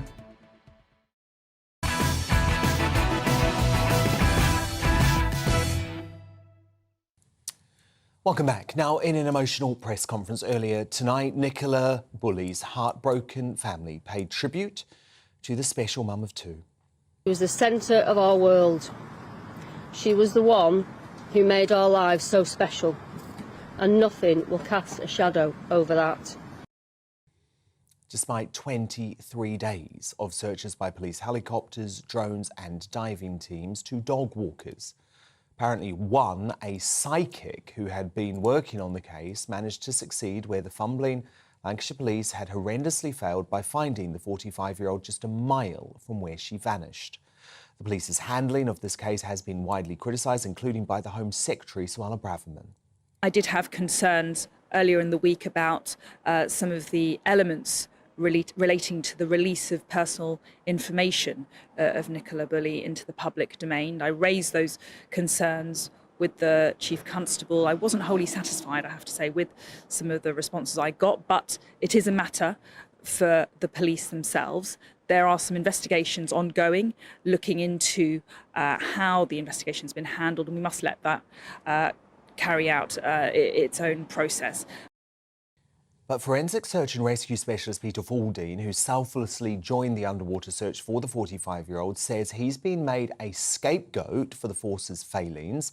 And former Met Police Senior Detective Simon Harding says the blame lies firmly with the police, who he believes have let down Nicola's family with a string of mistakes and unanswered questions during the case. And I'm delighted to be joined by both Peter and Simon now. So, Peter, let me start with you, because your reputation has been on the line here and you feel like you are being made a scapegoat today. Absolutely, Simon. I mean, Dan, sorry. The police have been searching this river for 3 weeks with divers, with side-scan sonar, the same equipment as we had, and river search teams plus dogs. And Nicola has not been found. We searched that part of the river, the lower part of the river, for just 4 hours. And I can categorically say that from our sonar footage, which I've since reviewed, Nicola was not laying on the riverbed. I can't see into the reeds. I want to make that very clear. And I've always said that to the media. We cannot see into the reeds, but we can see what's under the boat. And I've got a crystal clear image of the actual riverbed. OK, but you never specifically searched that part of the river where she was found? Yes, we did, Dan. We trawled like the police every day with our sonar. They did with their sonar, and there was no sign of Nicola under the water, I should say, not in the reeds. Our remit was not searching the riverbank or the reeds. I'll make that clear. So we ran the sonar down on day one, down about 2 or 3 miles down that river, and we never saw no sign of Nicola, as did the police for the last 3 weeks with their sonar device either. So do you think the police searched the reeds and the riverbeds properly? I can't really comment because I wasn't on that search, but all I can say is we searched upstream where the bench was, where I actually said there's no way she'd gone in the river at this point by the bench. It's too shallow and she wouldn't have drowned at that point, and she would not have got washed under the weir. And I can say that and I'm happy to do a test at any time to prove that she couldn't have gone in at that point. OK, because obviously what people are trying to work out, Peter, is was Nicola Bulley in the river the entire time and not picked up by your search and by the police search, or was she potentially put back into the riverbed? Well, you know, I don't want to start speculation. There is a potential. It's on a corner. It's a perfect deposition site, and it's right next to a wall.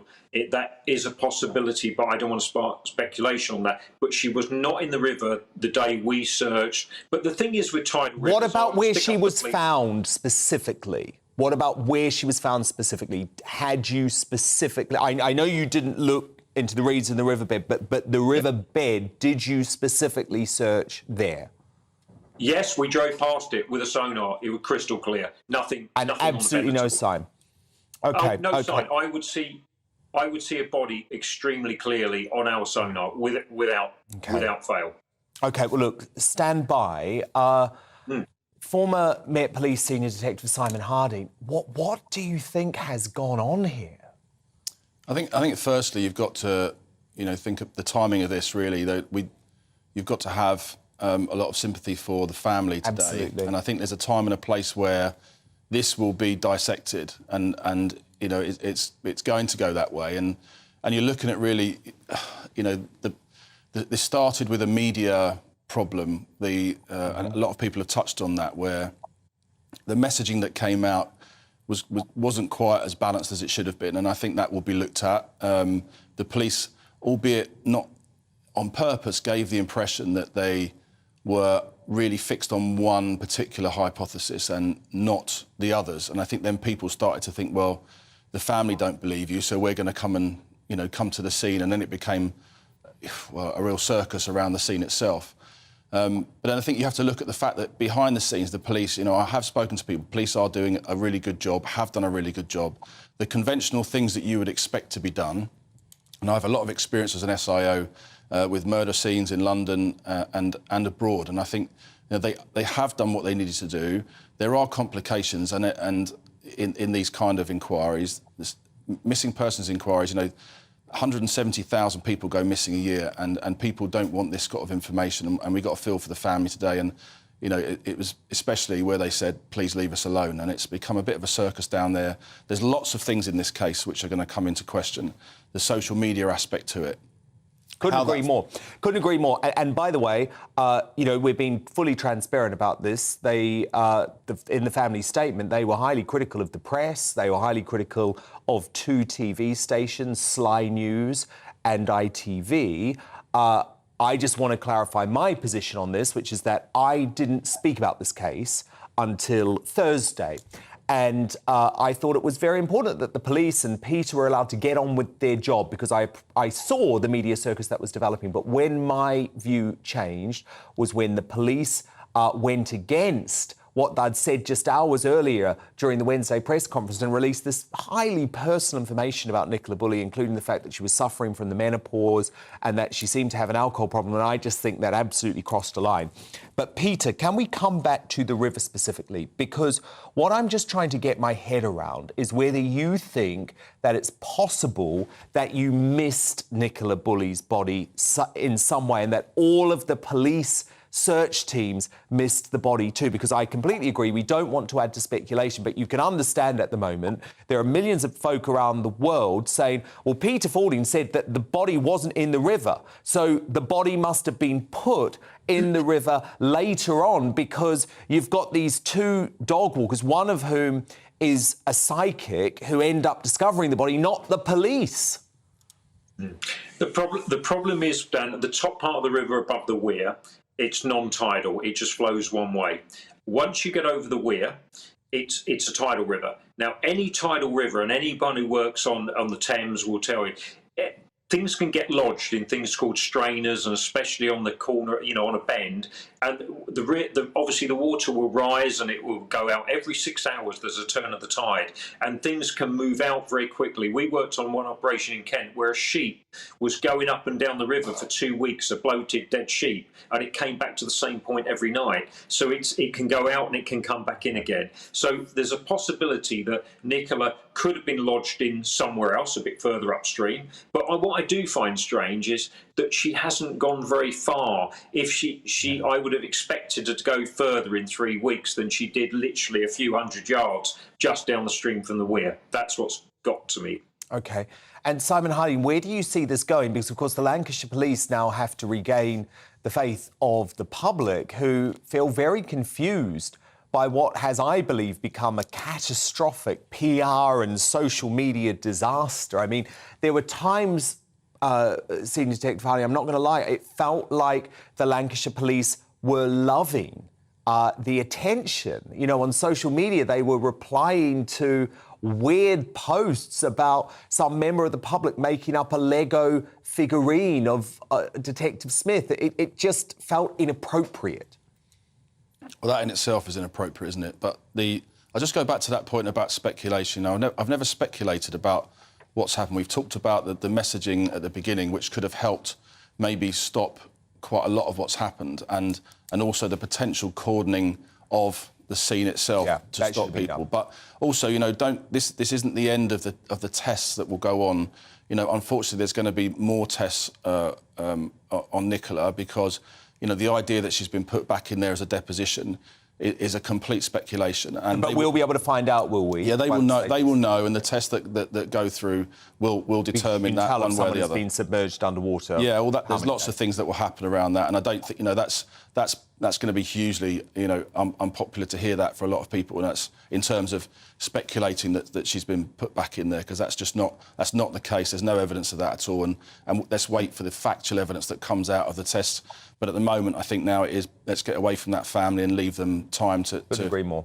You know, to cope. Couldn't agree more. I've gone through utter hell. Utter hell. I think my point is that quite a lot of it has been to do with the way the Lancashire Police decided to handle the case. But look, former Met Police Senior Detective Simon Harding, thank you so much. And Forensic Search and Rescue Specialist Peter Fording, thank you too. But coming up in Uncancelled, as the MSM brand valid demonstrations against immigration as far right, when will the government realise that flooding hotels with migrants is just tearing communities apart? Calvin McKenzie here to defend those communities in Uncancelled. But next, in the media buzz, with Prince Harry's ongoing legal battle for security costing the British taxpayer hundreds of thousands of pounds, is it fair that we foot the exiled prince's bill? My superstar panel have their say on this, plus we'll have more of tomorrow's newspaper front pages. That's straight after the break.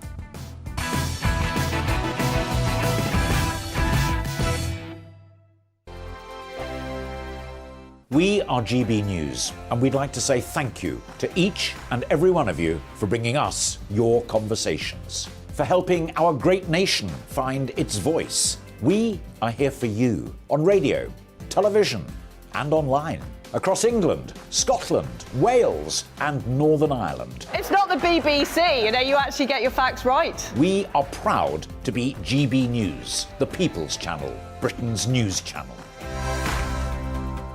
I'm Mark White. As GB News Home and Security Editor, I cover those key issues that are so important to you. Our authorities, our communities doing all they can to combat violent crime. With the public services under unbearable strain, why are we still failing to control our borders? Defence, the first priority of any government, has been continually hollowed out.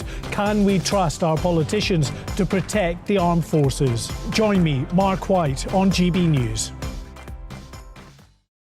Join me, Nana Akue, Saturday and Sunday afternoons on GB News. Expect fiery debate and passionate discussion as me and my panel tackle some of the biggest topics hitting the headlines. It's a place for everyone's opinion. No one gets cancelled, but no one gets an easy ride. Oh, she's on it today! Be ready for conversations that are fierce, frank, and of course, fun. Every Saturday and Sunday afternoon from 4 p.m. on GB News, the People's Channel.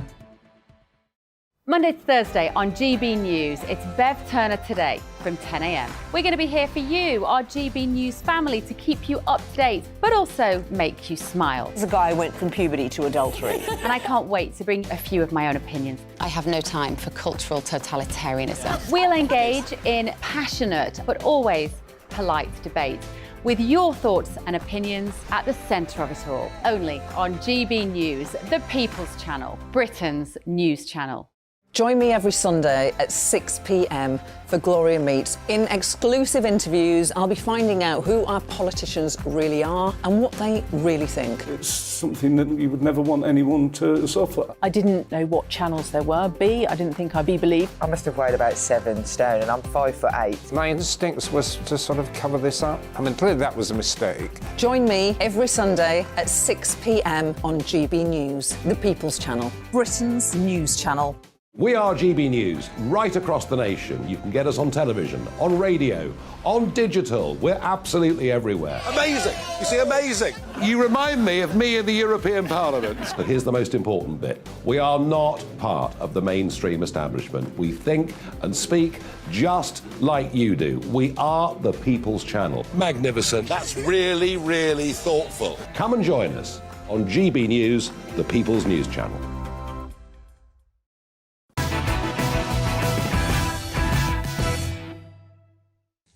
Time to return to tomorrow's news tonight now in our media buzz. More front pages, straight to the Daily Telegraph. Is Liz Truss and Boris Johnson's calls for Rishi Sunak to send fighter jets to Ukraine the right decision? That's what they say, despite military figures warning that training alone for the Typhoon jets would take 3 years to complete. The Sun headline simply reads, "You can rest now, Nikki," after the family of Nicola Bulley released a heartbreaking statement following the discovery of her body. More on the media buzz now with tonight's superstar panel. Top Daily Express columnist Carol Malone, senior reporter at the newspaper Benjamin Butterworth, and the former Brexit Party MEP and political commentator Belinda de Lucy. Now, the Sussexes may have raked in £16.5 million for Spare, 18 million from Spotify, 88 million from Netflix, but Harry and Meghan still demanding that it's us and not them who should pay for their security. To make matters worse, the Sun newspaper exclusively revealed today that Harry's legal battle over having gun guards when he visits the UK is costing the British taxpayer £300,000.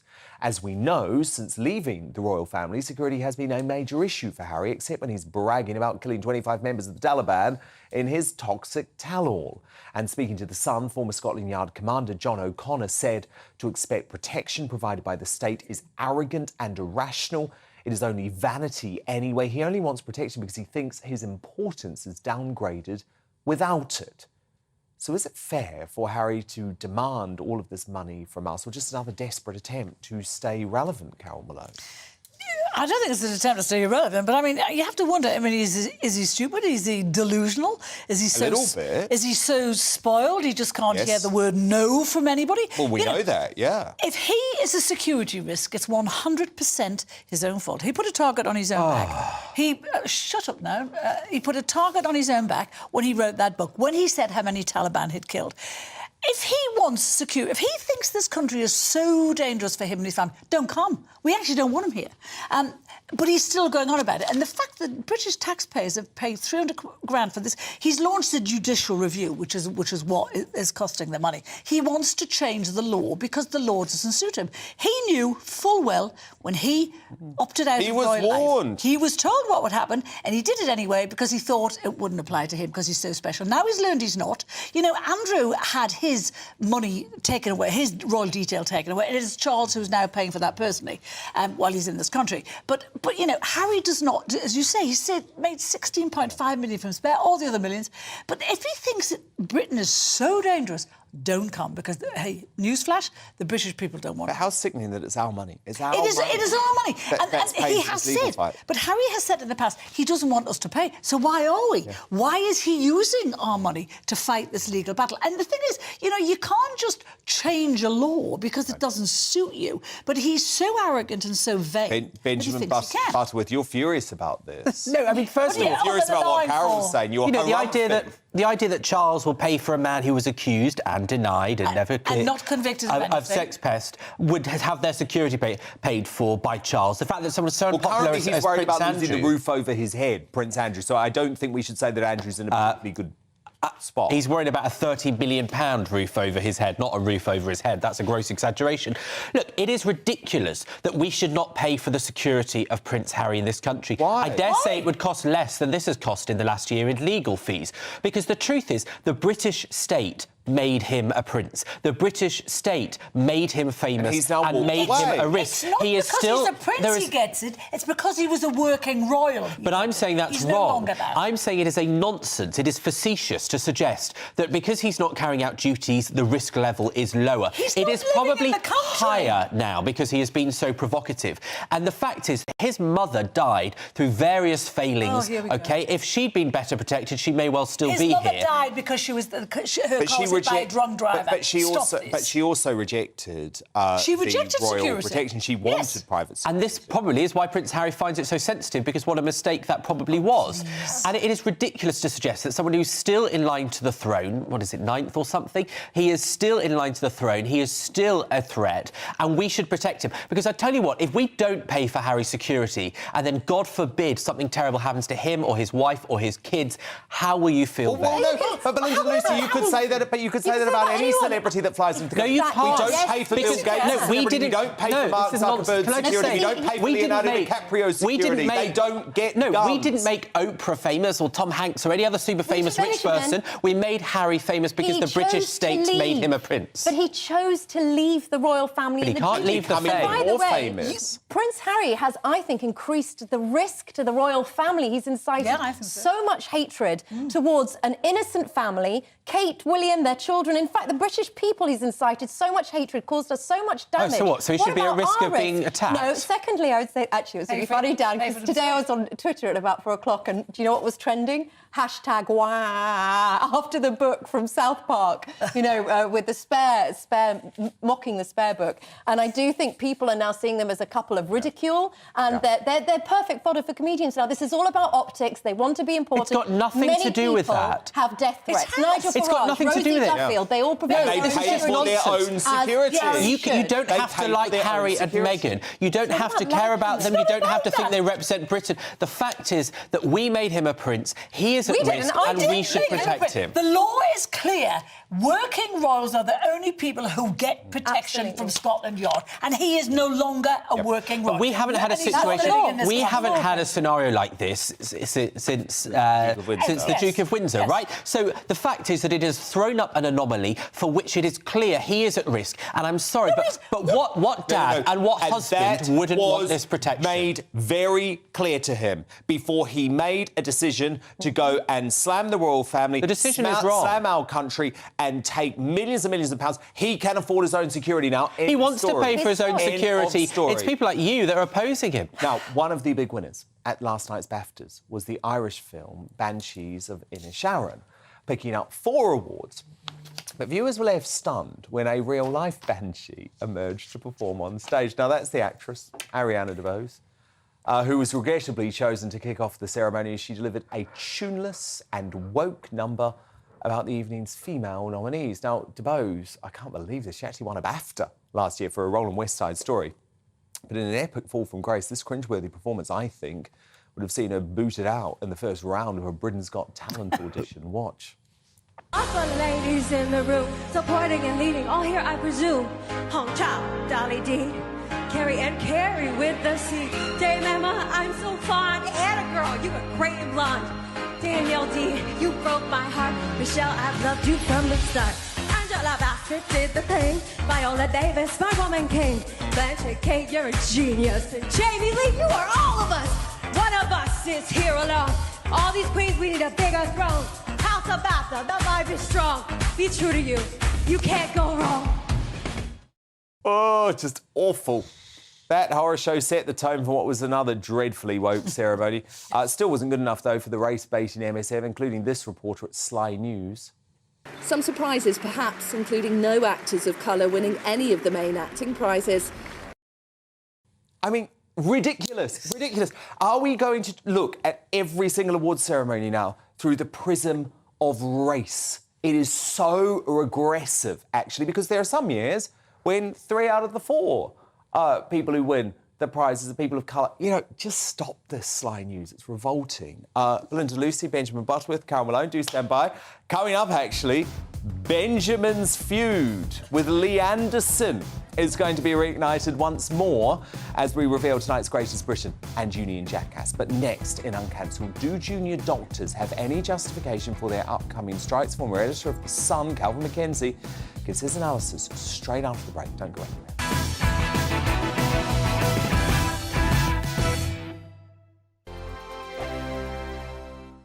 First and foremost, I am a GB News fan, and I was before I was working here. Just love the fact that we're asking the questions that a lot of establishment media won't ask. With a bit of a twist, we not only want to inform you, but we want to keep you entertained. It's worth the drive because you get in and the team's all ready and waiting, they're itching to go, and it's a proper little family. GB News is the people's channel. It's the audience that makes the programme sing. We're giving our viewers and our listeners a voice. I see the thousands of your letters, tweets, emails, you name it, coming in. Britain is broken. How on earth did we get into this mess? But more importantly, how do we get out of it? The establishment had their chance. Now we're here to represent you. It's time for something different. It's time for GB News. I'm very patriotic. I believe in Britain. Our best days lie ahead. Britain's watching. Britain's watching. Join us here on GB News. The People's Channel. Britain's news channel. We are GB News, right across the nation. You can get us on television, on radio, on digital. We're absolutely everywhere. Amazing. You see, amazing. You remind me of me in the European Parliament. But here's the most important bit. We are not part of the mainstream establishment. We think and speak just like you do. We are the People's Channel. Magnificent. That's really, really thoughtful. Come and join us on GB News, the People's News Channel. Monday to Thursday, 9 p.m. till 11 p.m. Join me, Dan Wootton. I'll bring you the sharpest takes and hottest debates. Do you not believe in prison? I don't believe in prisons. I'm completely stunned. I guarantee you there'll be no spin, no bias, no censorship. I actually was personally quite offended by it. And no reason to go to bed. So I guess they've always been quite woke. That's Dan Wootton tonight on TV, radio and online. Monday to Thursday from 9 p.m. till 11 p.m. on GB News. The People's Channel, Britain's news channel.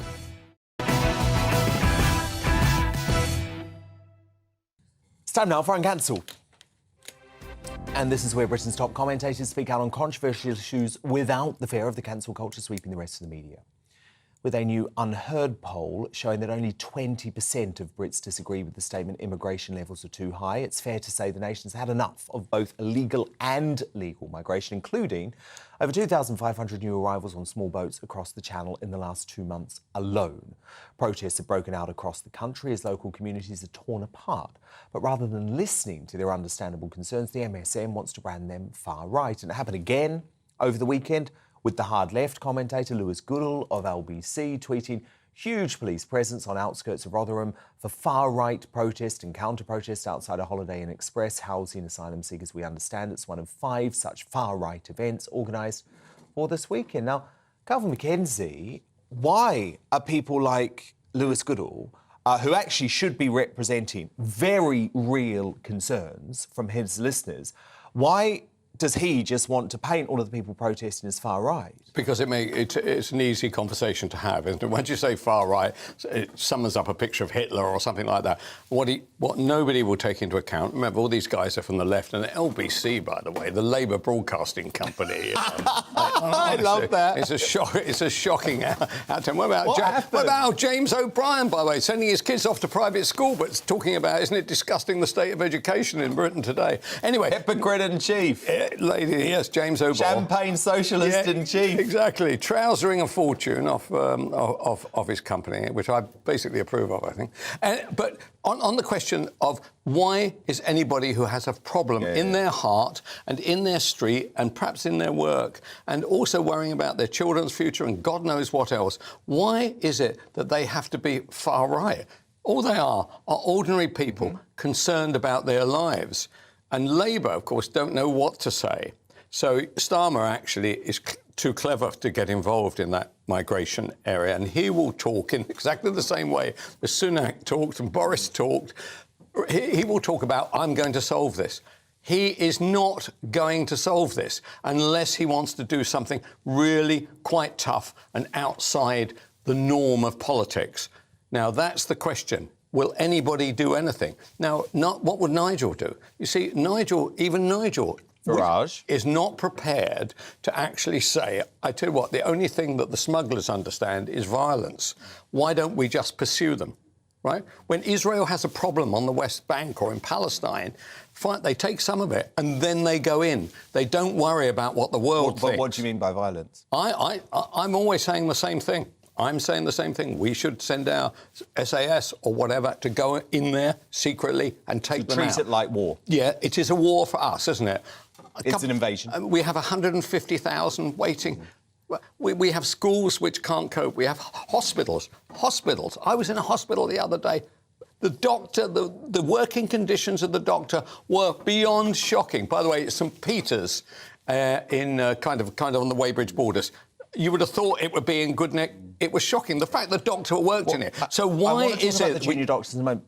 But the thing is, Calvin, though, surely there is a political step before that, though, which is leaving the ECHR, and Sunak and Starmer don't have the balls to do that either. Nobody will do anything. Nobody will do anything. Farage would do that. Braverman would do that. There are other politicians. Even if we did that, would that be enough? Would that actually solve the problem? I think it would be a start. Yes, it would be a start, but it's not going to stop the smugglers. If you're making £100,000 a boat, but if they know, the folks stop paying the money if they know they are never going to end up on British soil, if they know there's going to be offshore. But what happens when they arrive here? What are we going to do? Put them back in the boat and send them back again? They've got to be drop them off and drop them off in France. Worked in Australia. Well, no, process them offshore. That is where is offshore solution. to you? Well, in one of our territories, there's talk of potentially turning one of our islands into a processing centre like they did with Australia. What, the Isle of Wight?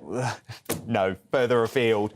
But then there are also the schemes like the Rwanda scheme, which obviously can't happen with Only taking out in a violent way the smugglers who are making the money is ever going to solve. Treating them as a terrorist organisation. They are, by the way, hugely clever.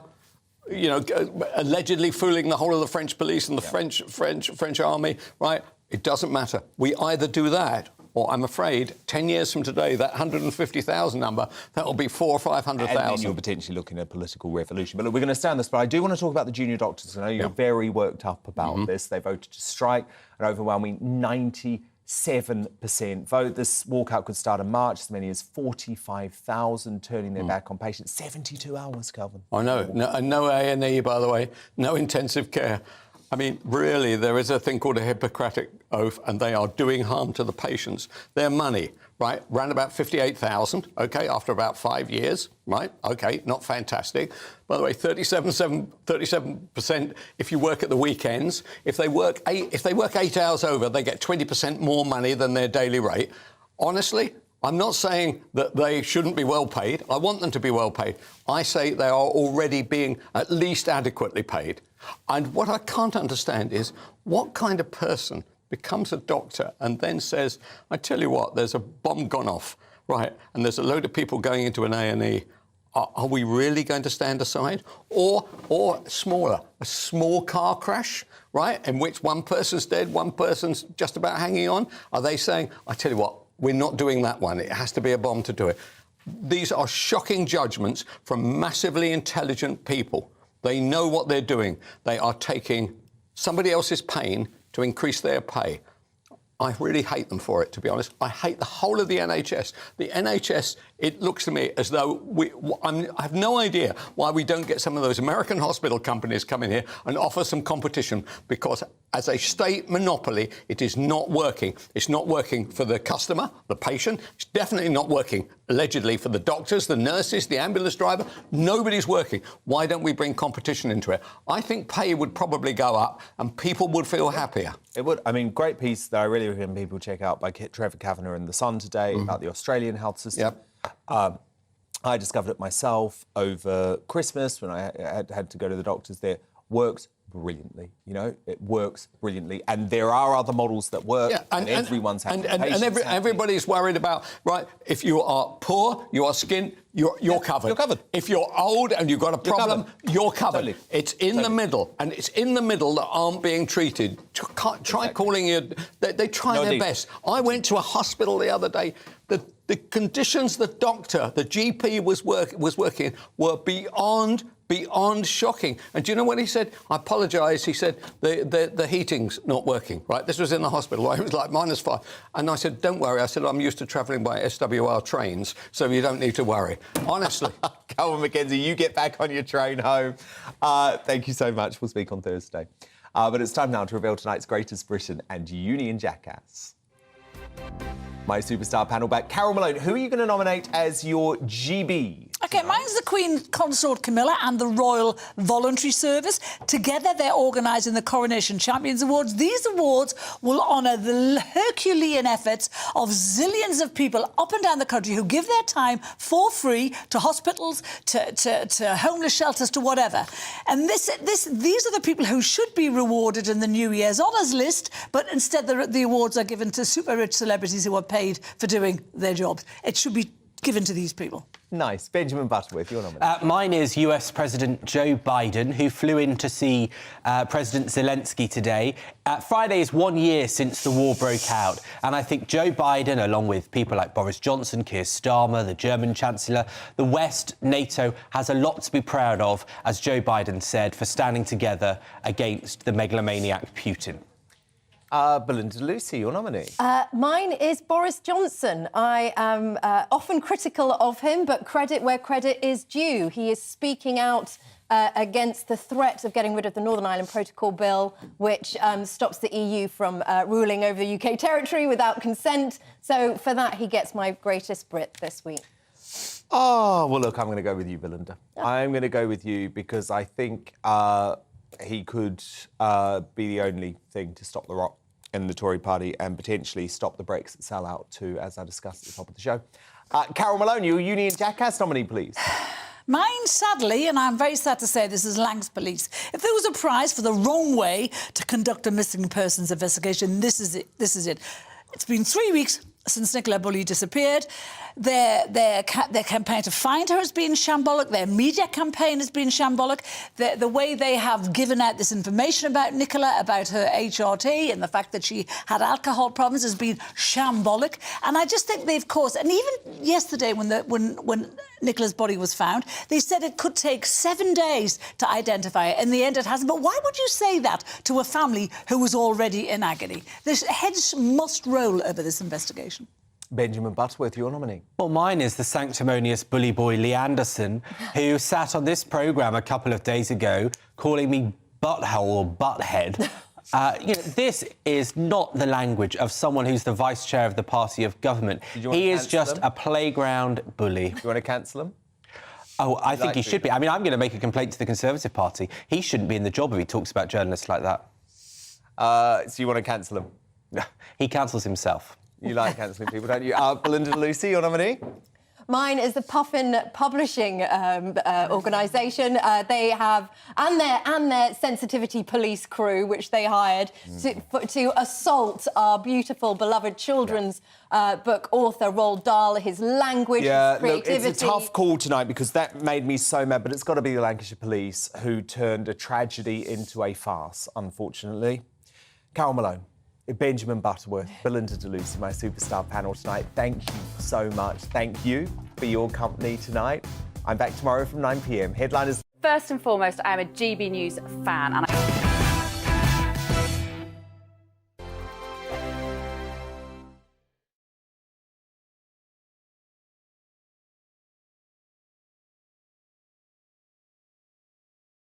It's all about family, being in people's living rooms, all the interaction and getting to know who our viewers and listeners are. When I was young, my dad used to say, Nana, stop arguing. I wanted an outlet that would enable me to give my opinion.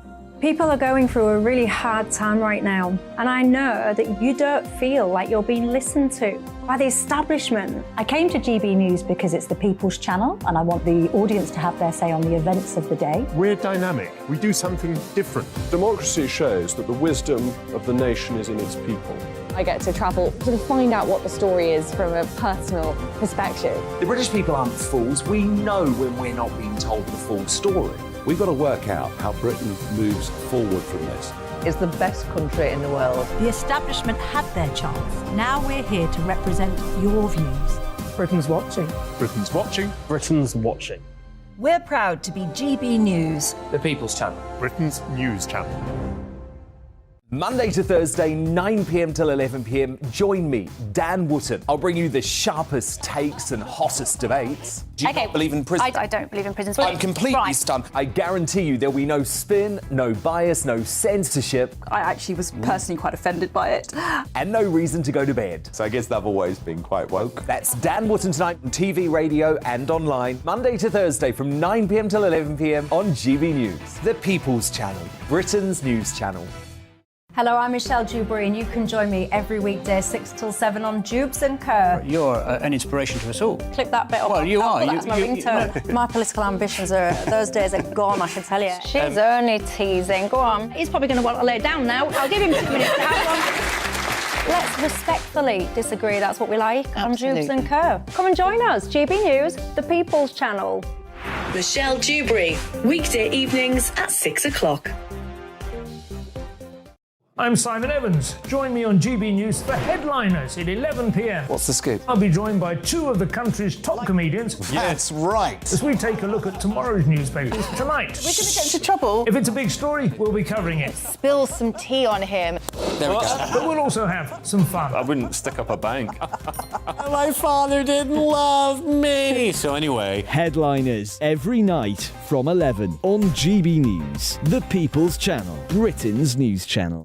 We are GB News, the People's Channel. And right across the United Kingdom. You can find us on Sky Channel 512, Virgin Media Channel 604, Freesat Channel 216, Freeview Channel 236, and YouView Channel 236. You can also take us with you on DAB Plus Radio, with the GB News app and at the website gbnews.uk. We're absolutely everywhere. Come join us on GB News, the People's Channel, Britain's news channel.